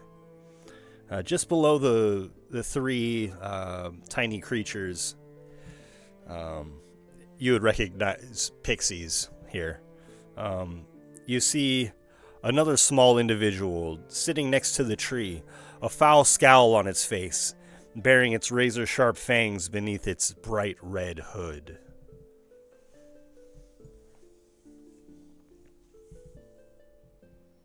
Is this person particularly familiar to me, Ben? Or is it more like something we came across in the previous dungeon? It's like the red caps we fought, or the one specifically that took my hand? This appears similar to the ones that you encountered in the dungeon. The vicious, bloodthirsty creatures. So I'm assuming Edward recognizes this as we're walking up to an immediate threat, basically. You may. Okay. The red cap stands and waves to the group of you. Savage grin, perhaps putting you at the edge of comfort. Yeah. These ones are dangerous. Don't know if you've toiled with them before. We have. Seems they want to parley. I'm not much of a talker. Either of you a bit more silver-tongued. Before they can even answer, I'm just going to whisper. Wait. First, listen, we should prepare for the worst before we walk forward. Hey there. Never mind, he's gone forward. This gnomish creature kind of waddles forward. I was thinking of going hunting. He says over his shoulder to the 3 pixies flitting about. I like the look of you. Don't make me mess that up. I like the smell look of you as well. You know, it's been too long since we've had a meal. Aye, me too. He rubs his hands. All I've had is filthy elf lately. Really? Looking for something a little more gamey. What say you join us on our quest? Oh, We came across a couple badgers and some bats back there. They might make a good meal for you. I had something else in mind, but thank you for the tip. Surely, we can find better odds. 1 versus 3 is not much of a challenge for us. But 4 versus 1, maybe we can find something a little less lucky down the path.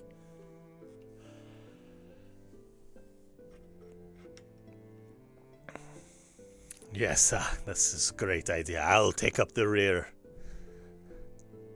You take up the front. Hmm. We'll make it worth your while.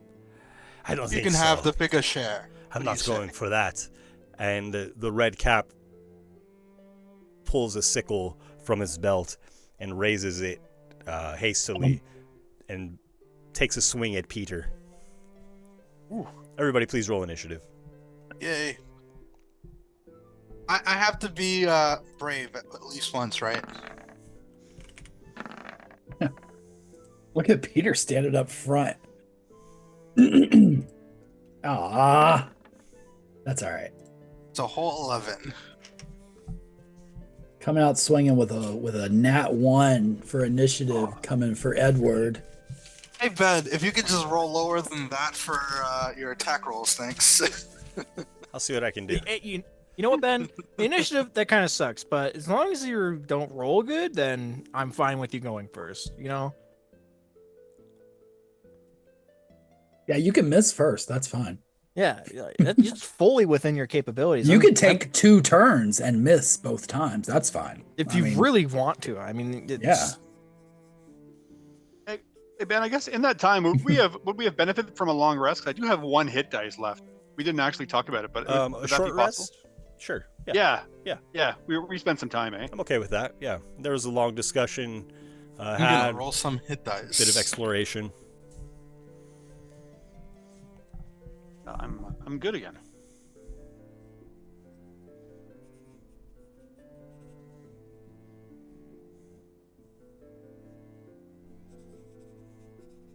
I'm not in the front, by the way. I'm released behind 2 other people. Oh yeah, I'm back to full, baby.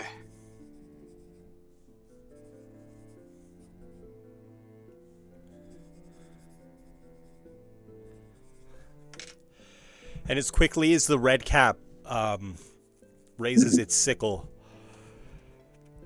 the curve of the sickle morphs and it turns into the tail of a giant scorpion, and the rest of the red cap is transformed in kind, and you hear the snickering and incantations of the pixies behind, still flitting about the tree. And as you do, you see 2 of them turned into bloodhawks. Oh dear. Don't say.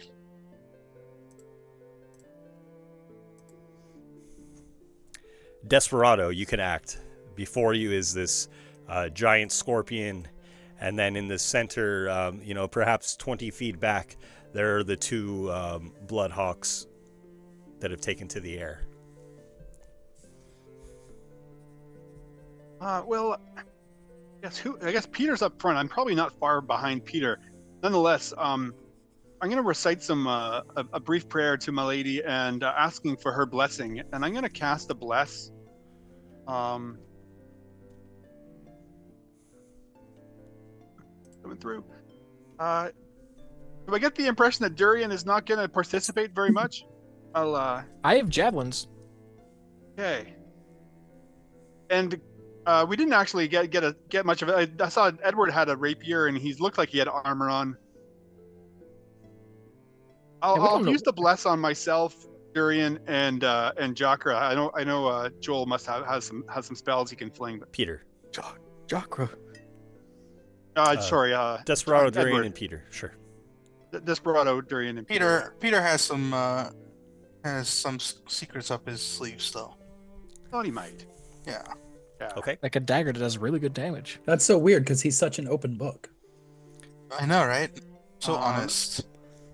And with that, I'll just draw my rapier bend. My shield is up, but it doesn't really do anything for me. Nonetheless, that's what I'm concentrating on a bless.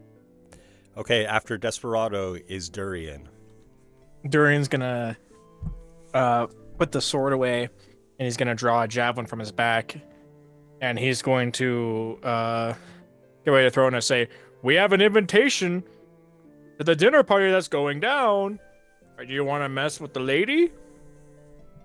Kind of like raising my eyebrows, looking at him. I have no idea if they care. I'll eat her later. All right. I just throw a javelin at the. Oh, you know what? I'm sorry. The red cap is a giant scorpion now, so he does not reply with that. Though that's what he's thinking. I will throw a javelin at one of the blood ravens, or the blood birds that the two of the pixies have turned into. Okay. So I'm just gonna chuck a javelin at one of them. Okay. 30 to 120 feet. Are they? Yeah, they're within 30 feet. Okay, I'm just gonna go. You have a good shot at this. Does Reckless work with a javelin? Yes, it does. I'm gonna recklessly attack by just chucking a javelin, just kind of really strongly, and getting my balance off a little bit as I do so. Okay. And I'm just gonna try and nail one. Oh. It soars past the Bloodhawk, and the javelin sticks into the giant tree in the center of the chamber. I start backing up. I'm gonna back up. I hope that's exactly how he does it too. Yeah, I'm gonna go back up 30 feet, and I'm going to use an adrenaline rush to get 2 temporary hit points, and be like, "All right, you guys take it from here," and I'll call it good. Okay, so you basically are backing into the passageway that led you into this larger cavern? Yeah, I am. Okay. Yeah, I am getting out of here. Okay. And then up front would be probably Desperado and Edward with Peter behind them. Do I have that right? Probably, yeah. Okay. The giant scorpion rushes towards you, Desperado. 2 large pinchers making their attacks. Wait. Would the bless change anything, Ben? Does it matter? Yep, that's a hit. You can go ahead and roll that extra d4 if you wish, Durian. I don't know if it would matter much. A 3? Ah, well. So it makes your 12? The blessing of Desperado.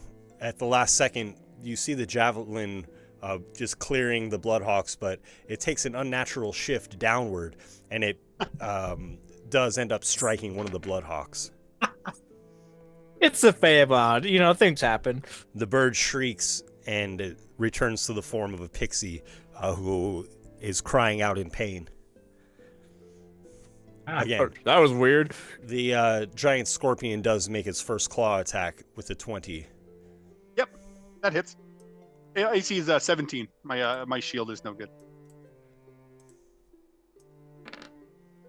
You will take 5 bludgeoning damage as this claw, rather than pinching into you, grasps at you, and you're grappled. Again, it strikes you with its second claw as it holds you firmly in place. You'll take 5 more bludgeoning damage. And as it holds you upright, its large tail swings around, trying to sting you. A 5 will miss. Okay.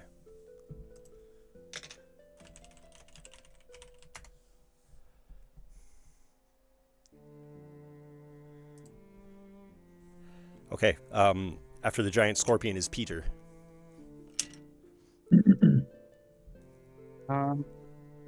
The pixie and the 2 birds, right? Now there's just one bird, as One bird and the 2 second pixies. was turned back to a pixie. I Two want to. 2 pixies, 1 bloodhawk. How high are they flying currently? They're about 30 feet in the air. Too far for me. Is what you wish I said, Ben. Just kidding. I'm gonna cast a flaming sphere right on them, Okay.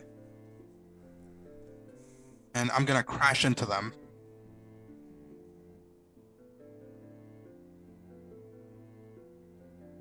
Oh, nice.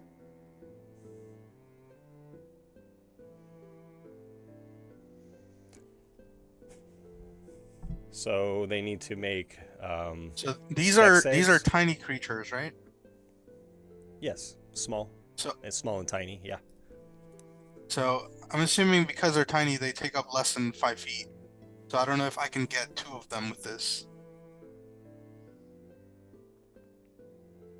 I'll allow you to ram it into a creature, as the spell states. Okay. In that case, I'm gonna try ramming it not into the one that got turned back, but into the other one. Okay. And then for that, I need a dex save, right? That's right.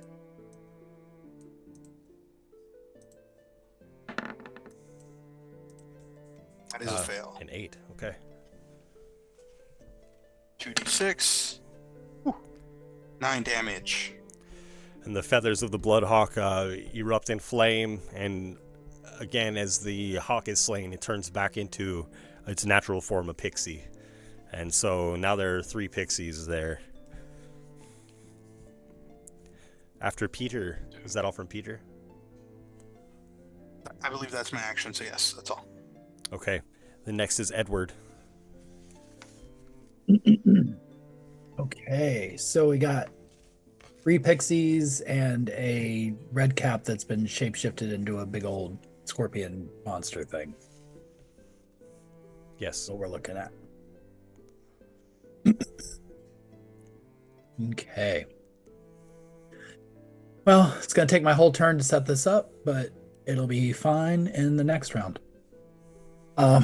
So Edward is gonna he's got his rapier drawn already, but he looks around and he sees how vicious this thing is attacking Desperado, and he's like, well, I was hoping to get a chance to make a better first impression before I had to.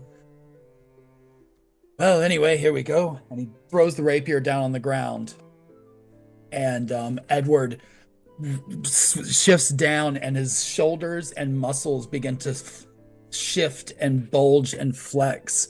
You hear the sound of bones cracking and reforming. His face elongates, and he as he shapeshifts into a werewolf. And then for his bonus action, he takes one of his claws and he drags it down that open cut in his armor, cutting into himself and bleeding a little bit. He takes wait for it, 3 points of necrotic damage, activating his Crimson Right on his unarmed strikes. And then he gets right in front of the scorpion and just sort of squares up at it and starts to snarl. Wow. Very cool. All right.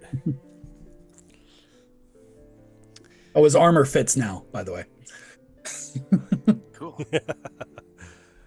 Okay. The 3 pixies spread out a little bit as they fly among the upper branches of the trees, and You hear them chanting words of magic, and suddenly Desperado and Edward, in front of and next to you, 2 more giant scorpions appear. Their tails poised to strike, giant pinchers raised, ready. So now Desperado is held by one of these creatures, and then there are 2 more beginning to surround the group of you.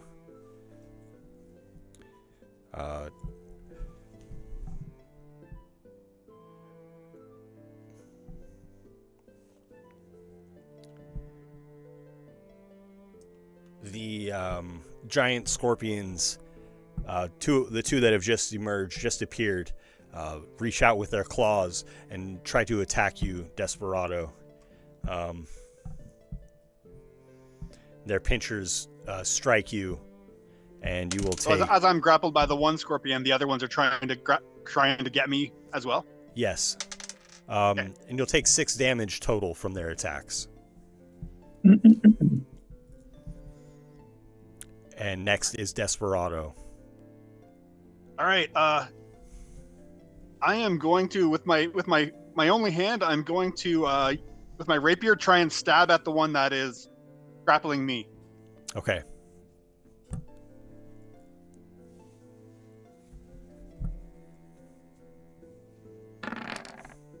Oh, sorry, I didn't mean to roll advantage. That's 23 to hit. Will hit. That back to normal. 4. I don't know why it rolled. Oh, turn off that. So just 8 piercing damage. Ignore that radiant damage. I'll turn that. That's from Divine Favor. Okay. So 8 piercing damage. Yeah, and I figure if I keep its grasp on me, it can't pincher one of my friends. Okay. Desperado, you gain inspiration from your bravery. After Desperado is Durian. You have backed yourself into the passageway leading to this large chamber, javelins in hand. The 3 pixies, performing their magic up at, amongst the upper limbs of the tree, and 3 giant scorpions around your friends. Durian is going to pull out a javelin, another one. He's going to kind of get like a run up. He went 30 feet back, and now he's going to go 30 feet forward to get back in range, and he's going to throw another javelin at the pixie he hit on his last turn to see if he can't try and disrupt what is causing one of those scorpions to appear. So he's going to take another reckless throw at a pixie.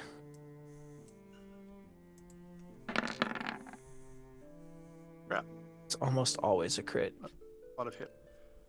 A 25 at the very least. That will hit. Okay. On the previous pixie, 9 damage. And as you slay one of the pixies,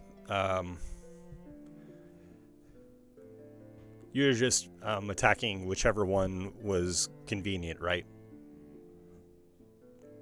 I was going for the one that I hit the previous time, but if another pixie was looked more hurt, not the one that is causing the red cap to be a scorpion. I'm leaving that one alone.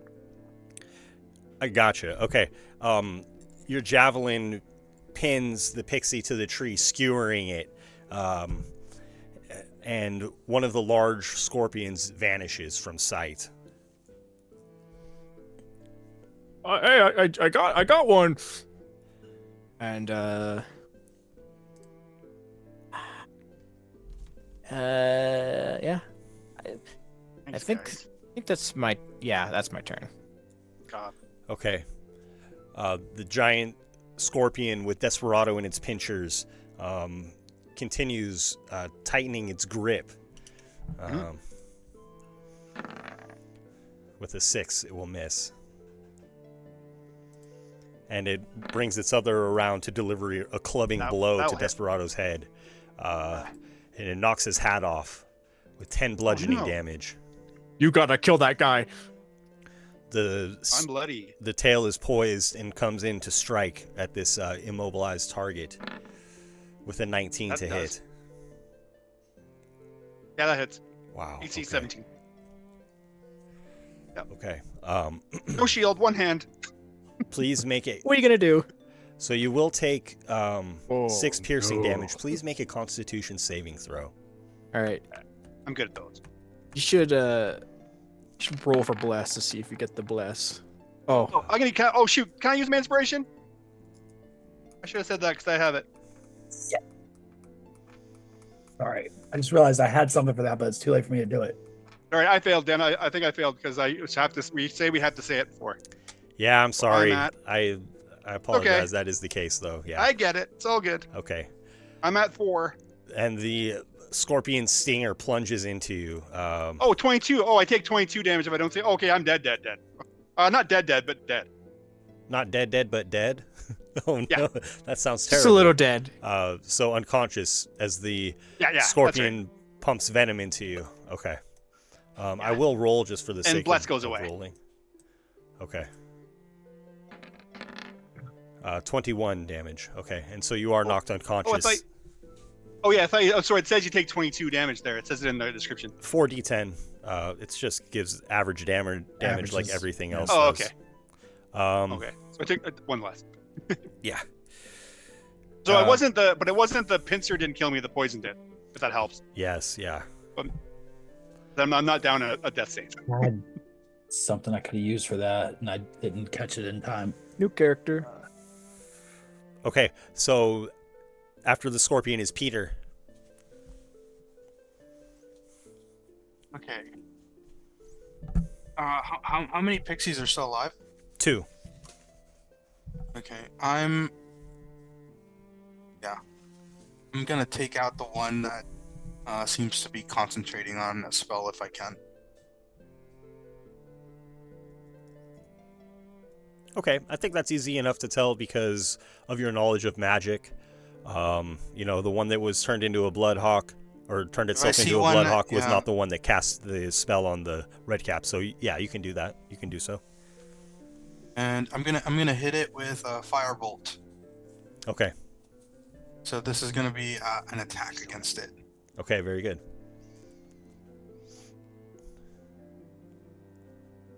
Oh, why is not? Okay, it's not on my list, but it's the same attack as a scorching ray, so I'm just gonna use that. All right. Is a 20 hit? A 20 hits the pixie, yes. For 1d10 damage. The fireball erupts upon the pixie, and it's burned to a cinder. Its small body 9. falls down as ashes, and the scorpion that is grasping Desperado turns back into the red-capped gnome, clutching Desperado by the throat with one of its small hands. And as it's doing that, I'm gonna use my bonus action to control my flaming spear and slam into him. Okay. So I'm gonna need a dexterity saving throw from him, DC 14.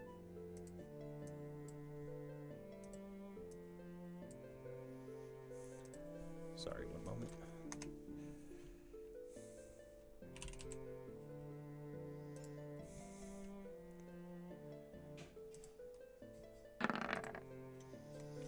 So he does save.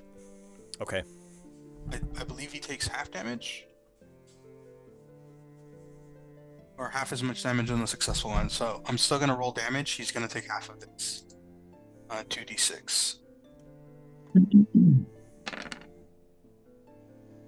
For 4 damage. You could roll. halved. Very good. And that'll be the end of my turn. The red cap grins wickedly. Do your worst. And after Peter is Edward. As you asked. And he lunges right for his throat. Okay.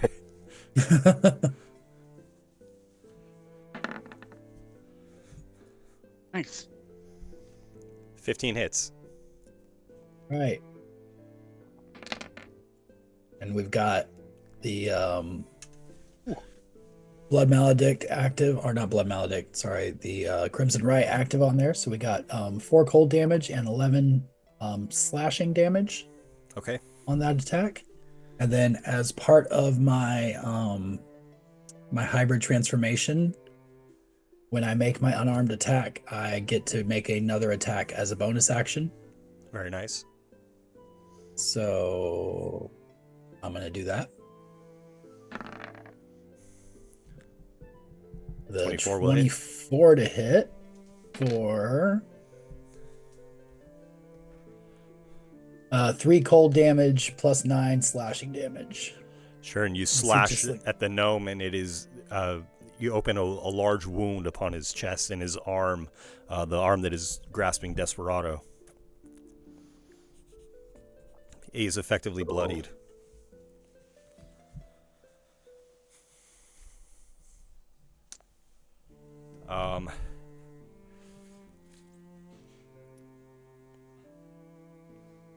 Is that all That's from my turn. Edward? Yes. The remaining scorpion reaches its claws and strikes at you, Edward. Please make an intelligence saving throw for me.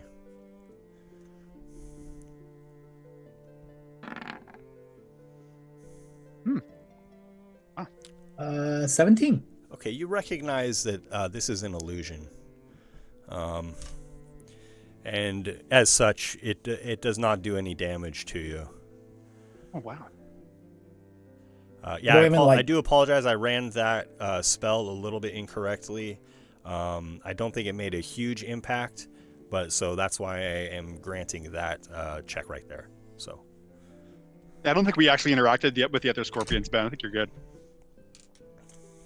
Yeah, I think they tried to attack you, but they missed anyway. So. Well, they had attacked Desperado, but the way that the spell works, I'm supposed to have the intelligence saving throw up front to see if that illusion takes root or not. So that was my mistake.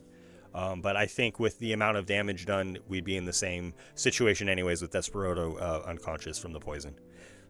So, nonetheless, there's the one remaining pixie who seems to be the one that is, manifesting this horrific visage of this giant scorpion. Next is Desperado. If you would make a death saving throw, save. please. Yep. Oh, okay. 19. That was on a 1. That's one pass. That was so close to being very man, good. winning's winning. After Winning is Desperado winning. is Durian. That was scary. Oh, all right. This is a little troublesome. I'm just gonna another javelin. Gonna recklessly throw at the last pixie. Now that the red cap is turned back to normal. Gonna hopefully pin this one to the tree as well. Okay. See if I can land a good hit in. Ooh. I indeed do. You skewer another pixie. Slain outright. And the horrific visage of this giant scorpion vanishes from sight as the spell is broken. I did it. You guys got that. I'm gonna move 30 feet back. If you continue to move back, you will no longer be able to see the battle. I moved back, and I moved 30 feet back, and then I moved 30 feet forward to be in range with the javelin. I see. And now that I've killed the last pixie, and it's just a red cap, I'm now going to move another 30 feet back. Okay, so you're alone in the glowing cavern. Don't say it like that. Removed from your party. Don't say it like that. Split the party. It's what they always say, right? It's the best thing you can do. Fine, Ben. 20 feet away. Does that make you feel better? Does it make you feel better? Is the question you should A ask. little bit, I guess. The red cap gnome releases Desperado, turning to the. I'm sorry, Edward. What do you appear as, essentially? Edward is about a foot taller than he was, but he's sort of hunched over. A sort of traditional werewolf sort of visage to him. He's just an anthropomorphic, very, very muscular, very matted, wild black fur all over his body. His eyes are like a deep not a glowing red, but almost like a crimson red. The wound where he cut himself is it's bleeding, of course, but it almost looks like there's like an icy cold coming out of it as well. Okay. The red cap looks up at your monstrous form and heaves itself at your knees, trying to take you down. If you would please make a dexterity saving throws, it tries to drop kick you in the knees. An 8.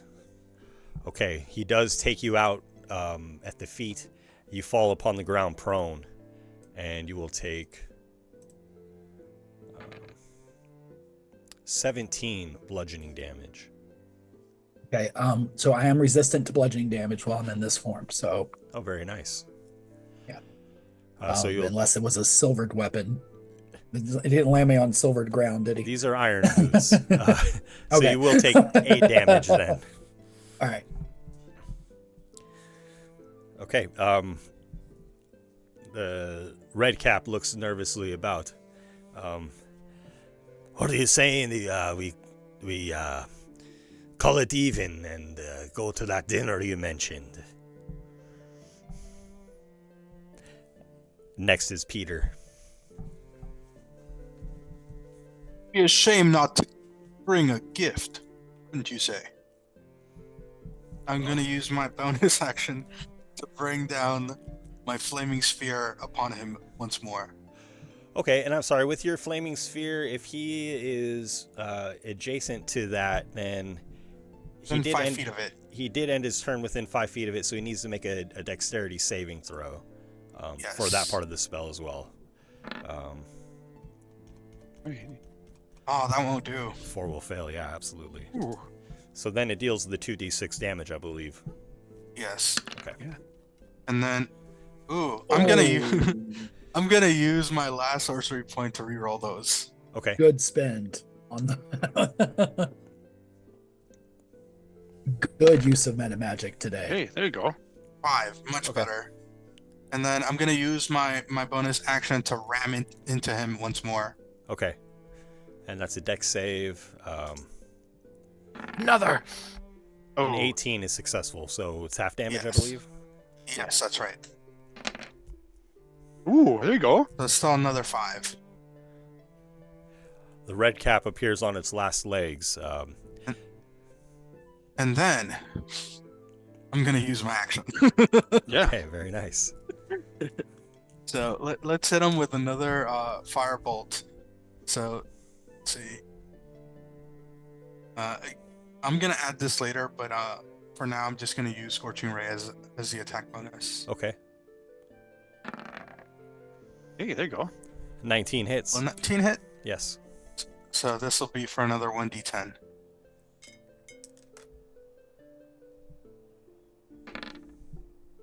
I'll take another 4. And the red cap, this gnome is engulfed in flames. Its red-soaked hat, steams, and the creature falls dead.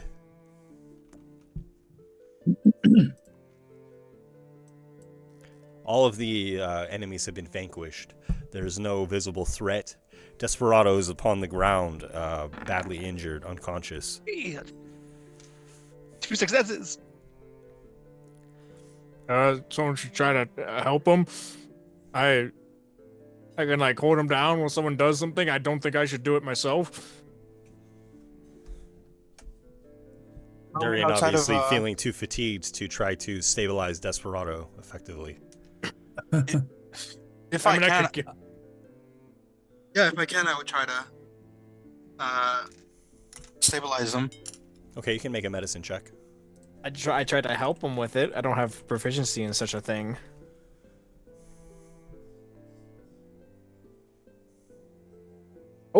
Oh my goodness. Will that be enough? Oh. Yes, Desperado All right, Dr. Peter. regains consciousness with 1 hit point.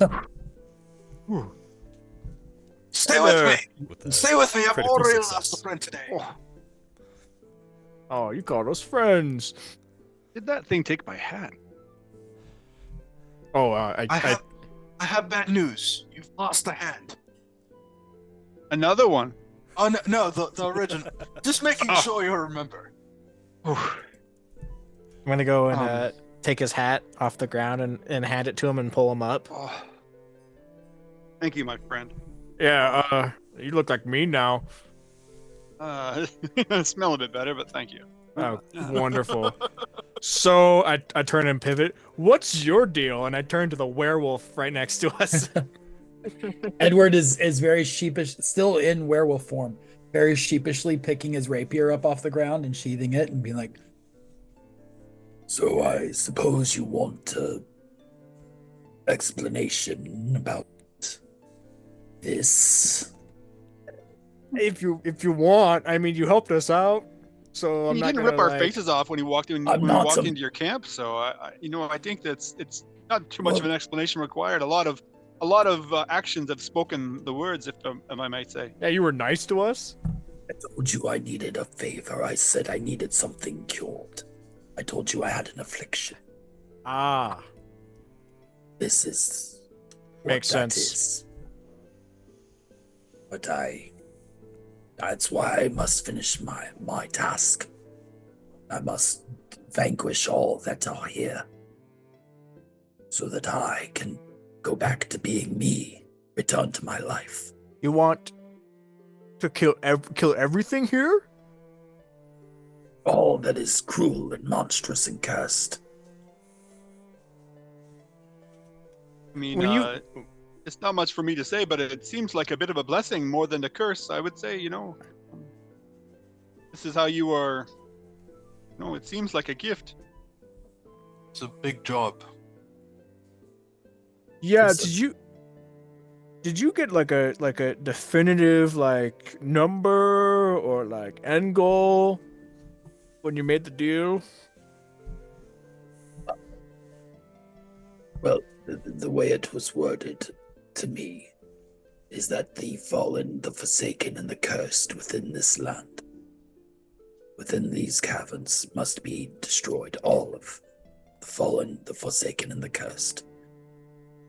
And once they have all drawn their last breath, my curse shall be no more.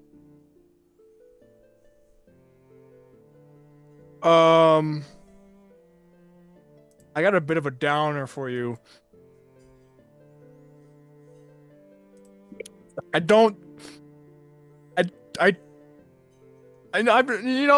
not a good like deal maker by any means. So this is like my first day and a half in the Feywild. But when you mentioned that you need to kill everything in this cavern that is forsaken, fallen, and cursed, right? That was the thing, the three things you need to kill.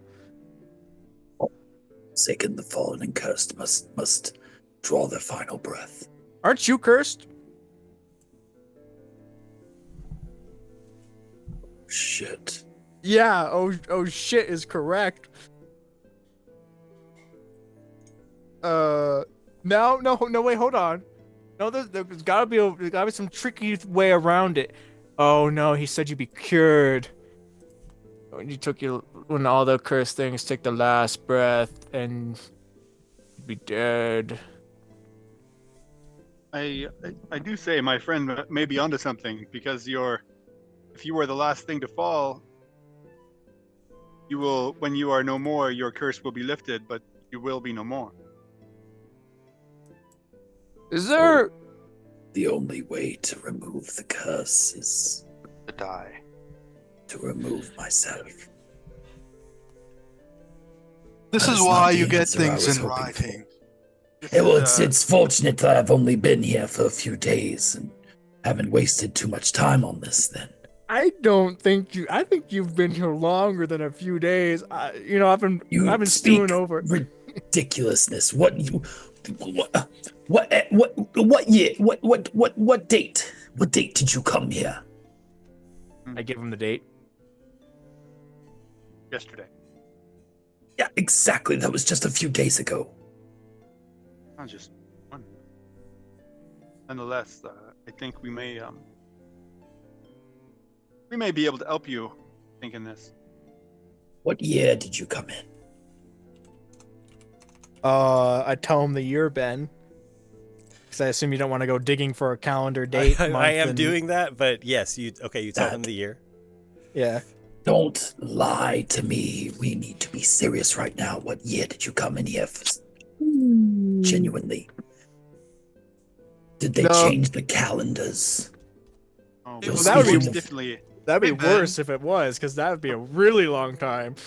Just flow out of time is curiosity, not as Ben, it is in our land. You know. is it the same year that I'm aware of? Ooh, that's a good question. Your recollection of the date matches that of Durian and Desperados. How many years off am I, by the way? To give you just a brief moment. Wow. We're trying to I know spare it's- you I know from it's this. I know it's a Ben. lot, but I couldn't remember. This is the year 2026 that Durian, Peter, and Desperado have stated. Your memory comes from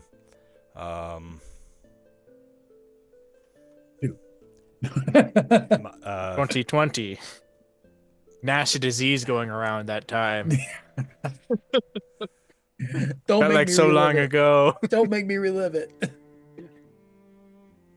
The roads might have been empty at the time. There may have been a lot of people staying home, if you know what I mean. Yeah, there's animals on the street everywhere. You know, there's plants growing. It's like the Feywild was expanding. Sorry, I do have my Great time to buy a timescape cart. here. Great time to buy a few things, yes. You have an owl bring your food to your doorstep. You're from the years of the Silver Light, and so where I'm having a hard time with this is, you know, I don't think that any culture would term itself as being at a negative year. You know what I mean? Like their concept of time isn't going to put them at a negative. That's something historians would do. Right. So, but this, the time that they, after you guys discussed for a moment, you recognize that you were from a time close to 7,000 years ago. Yeah, just a few days. Maybe a week. It's just When you were, the time that you were from, the light was still provided by a silver dragon. You know, this is past the age of light, and now light is provided by a golden dragon, a different era altogether. Yeah, so we got like a dragon in the sky. He's yellow. Yeah, He seems so- okay to Summerfleece. me. You mean the silver dragon? No. I think there was a like he is gold. He is a golden dragon. Silver fleas. He lights I the think- way during the days. I think with all of this, Edward will like sit down and sort of as he sits, he slowly sort of sinks back into his human form. And he's just like, Listen, this is why we get everything in writing, all right? don't cook the man while he's down. All right. Moving forward. Spin. He's having a really rough time. Oh, it's he's you right. gotta read. You He's- gotta he's read right. it over. He's right. He's right. He's right. He's absolutely right. It's a foolish.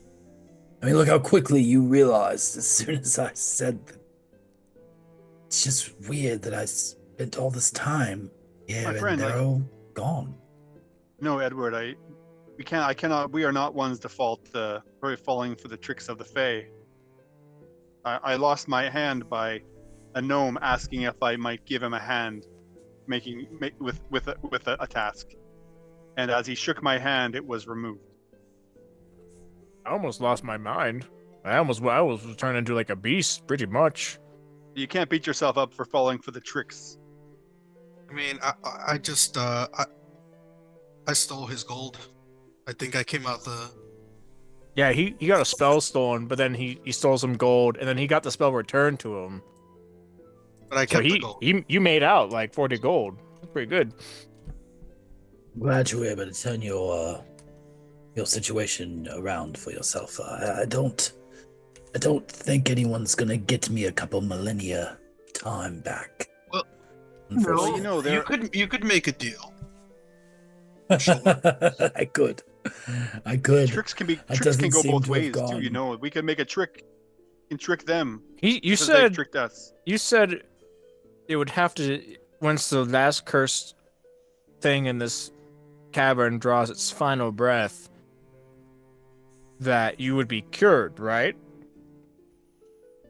That was the wording. Yes. So if you were to die and then be brought back, you'd be brought back cured. Well, You have any friends like that? I would. My only problem with that theory is that if you bring me back, then I breathe again, which means that I have, in fact, not drawn my final breath. But if you're cured after the last creature that's been cursed draws its last breath, I don't know. It would be worth a try, I suppose. I mean, you would have Listen. to like fully die, then be brought back, which is the issue. Though, if okay, At this point, I mean, several thousand years worth yeah, of struggling. Let's move forward. Your friend still has a chance of being genuinely rescued, and perhaps a couple of your friends too. I'd go as far as to say it's too late for who is apparently a much older man than I thought I was. But I'm happy to lend you my assistance as you continue on your own noble adventures. don't hurt yourself, old man. For just because my journey didn't go the way I would, forthwith it cannot stop yours from continuing on. So onward we march, and dutifully we will evade your friend Chakra, or whatever their name was. Yes. Shall we see? Should we search maybe this area? Maybe there is something that might help us with what we were looking to do, my friends. In this, is it the tree you mentioned, Ben, in this glade or this clearing where we're in? It's something of a lair of this redcap and its pixies. Yes, it appears to be their home. There are scattered huts. They appear to be, simple, ordinary houses with little to them. However, you can use,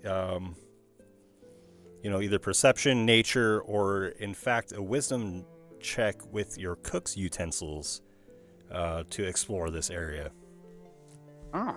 Hey Ben, can I search the red cap to see if he has anything useful on him?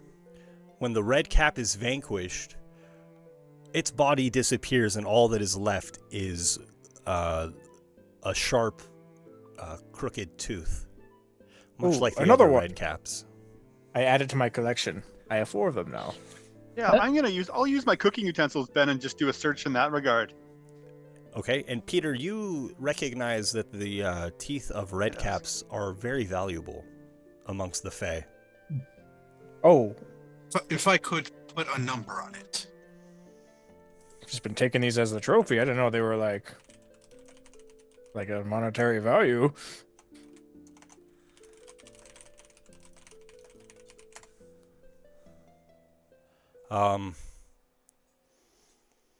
What did I do? Oh. If you found the right buyer, perhaps 1,000 gold pieces from Each? a noble. I'll keep that to myself. Each? Okay, Peter, I got 4. do you share that they are valuable, or Here, Durian, let me throw away that trash for you. Oh, I want to keep these. It's a cursed item. Very dangerous. No, what? Teeth As they're being cursed? squabbling, Ben, I'll continue searching around.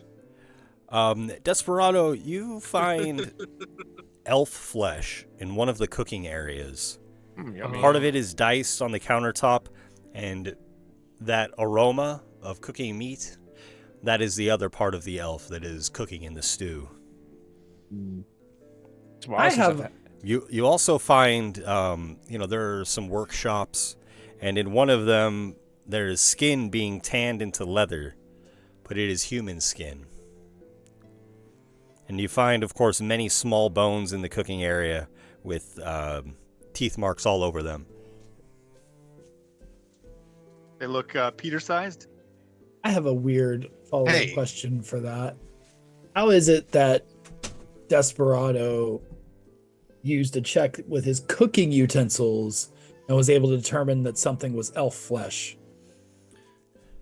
That is odd, isn't it? It's because Durian walked up behind. I was like, "Oh wow, it's been a while since I've had some elf meat." The legs are the best part. Usually, we were just talking about this, didn't we? Determine that they'd be a bit gamey. Yeah, but I mean, times are tough. You gotta eat what you can get. When times are tough, so is the meat. Yes.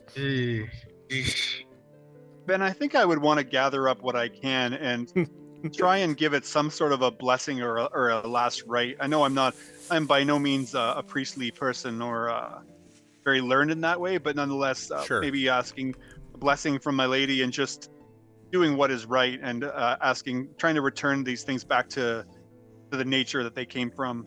Okay. A little pepper and paprika over it as you bless it. As he's doing that, I'm gonna whisper in Durian's head.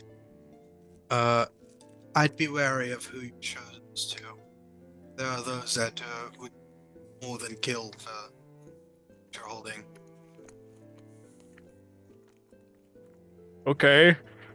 It's a dangerous item, very precious. Right, gotcha. So hide them if you can. I just kind of stick them deep into my belt.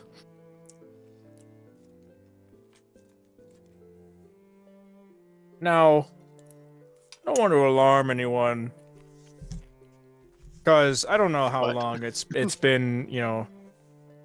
Or can you put a definitive number of days you were here, Edward? Do you like a number? How long precisely, or is it kind of like a guess? I mean, again, truth be told, up until you helped me to realize what era you came from, I genuinely felt like I had only been here for a few days. But much in the same way that walking and trying to traverse these halls, we end up looped around into things and paths that don't make sense. It's like it's hard to tell. It's time for me has flowed much similarly to how space has flowed through these halls. It loops around, it comes back, it goes forward, it goes backwards. It doesn't make any sense. And when you aren't thinking about it, and you're just experiencing it, you're just living it. It's just been a few days. I don't know. And it wasn't until I had the conversation with you that anyone ever pressed it any further, and I had to really stop and think about it. That's when I realized that I didn't know. I just assumed it had been a few days. It had been a few days since the day I got here. It's weird. Desperado and Peter, you said that you were thinking about coming to get me for that vine wall thing. Right. About how long were you in here before you thought to do such a thing? Didn't seem that long. It was maybe We Peter and I we came in. We had a brief confrontation with some. Yeah. Could not have been more than 5 with those minutes. animals. Yeah. You see, I waited like an hour before going in myself. Durian, do not exaggerate. No, we just had this entire thing happen with this guy, and I point towards the werewolf man. And you're doubting me when I say an hour? I hung out. I think we've established that time is working differently here, my friends. Why do you keep gesturing at me so aggressively? I don't know. You're new. I'm not sure what else we're open to Edward, also, to by the determine. way. You know, Eddie. Oh no. You want to stay here longer, or shall we carry on? Ooh. At the rate we're going, I don't know that we're going to learn any more than we already know, given our limited knowledge as it is, my friends. You know, Every second we spend here is a couple of minutes. We gotta hurry quick. And yet you want to continue talking about it instead of moving on, my friend. I just want you to be aware. Now we gotta go. Sorry, tell me one more time that time is different here. Maybe it didn't check It's the verse. different. We gotta go. Right? Then why are you continue talking nonetheless? Let's And go. Bodhi, you're the one that keeps bringing it up, bro. Keep going on. Let's go. Just out of curiosity, how does stealth smell? It's pretty good. That smells very good, my friend. Smell like It edible varies stew, at from least person with to what they person. mixed with it. I mean, do you want to rest here or do you want to carry on? I Those are gain- our options. I gain Edward, no benefit from resting. With this new information coming to light, you know, you recognize that there were some other people that you had, formed your camp with, who have since, gone to dine with the elf. They were invited to her dinner party, either earlier that day or other days, and because so much actual time has passed, you might recognize that there might be things within their camps that might be of value to you, that you might be able to make use of. Oh, yes. Yes, we need to go check. I have to go back to the camp. Just a moment. Yes, and I'll pop back over into there and rifle through their stuff. Sure. You do find. Sorry, I have it right here, of course.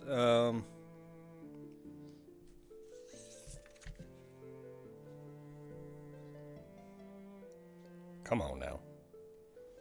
Come on now. Come on Every now. minute is an hour. Hurry, we're dying out here. I have Um, children. You guys find not only a fair amount of copper and silver pieces, about 500 copper, 200 silver. You find 2 potions of healing and a potion of greater healing. I'll take that potion of greater healing and I'll turn and look at Durian and Desperado. Just be like, which one of you needs the strongest drink? I'd probably get more out of it because I saw you get stabbed earlier and you just kind of shrugged it off. I can do something similar. Might I'll hand it to you. Be more effective if that's okay with you, Desperado. I think you're on the right track. Maybe I might drink one of the other ones though, Yeah, I'll give you the other ones. and then maybe we keep that one for a rainy day. Yes. So during you gain 20 hit points from the potion of greater healing. Desperado, you gain 10 from the potion of healing. Nice.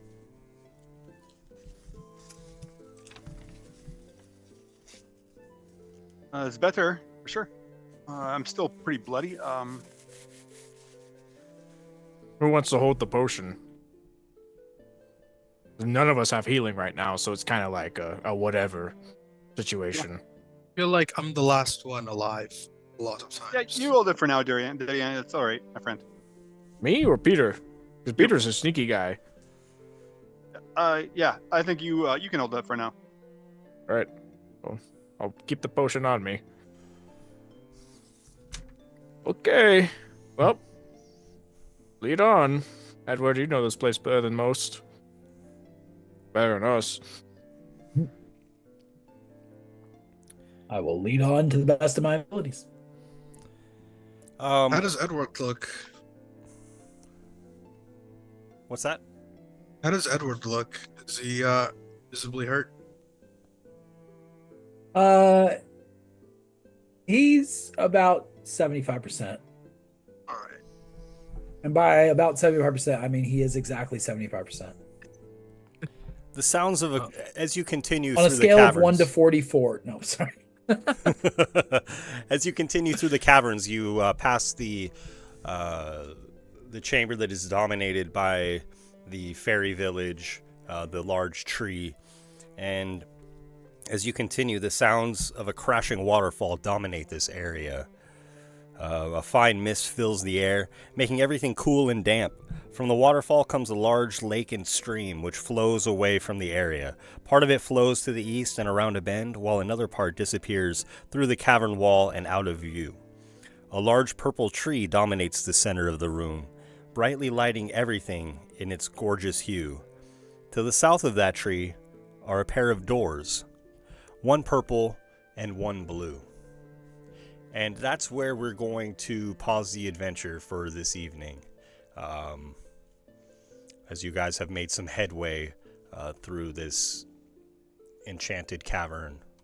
You found a new ally. You also found some information that perhaps Commander Hawkins has passed through here, if Edward is indeed telling the truth.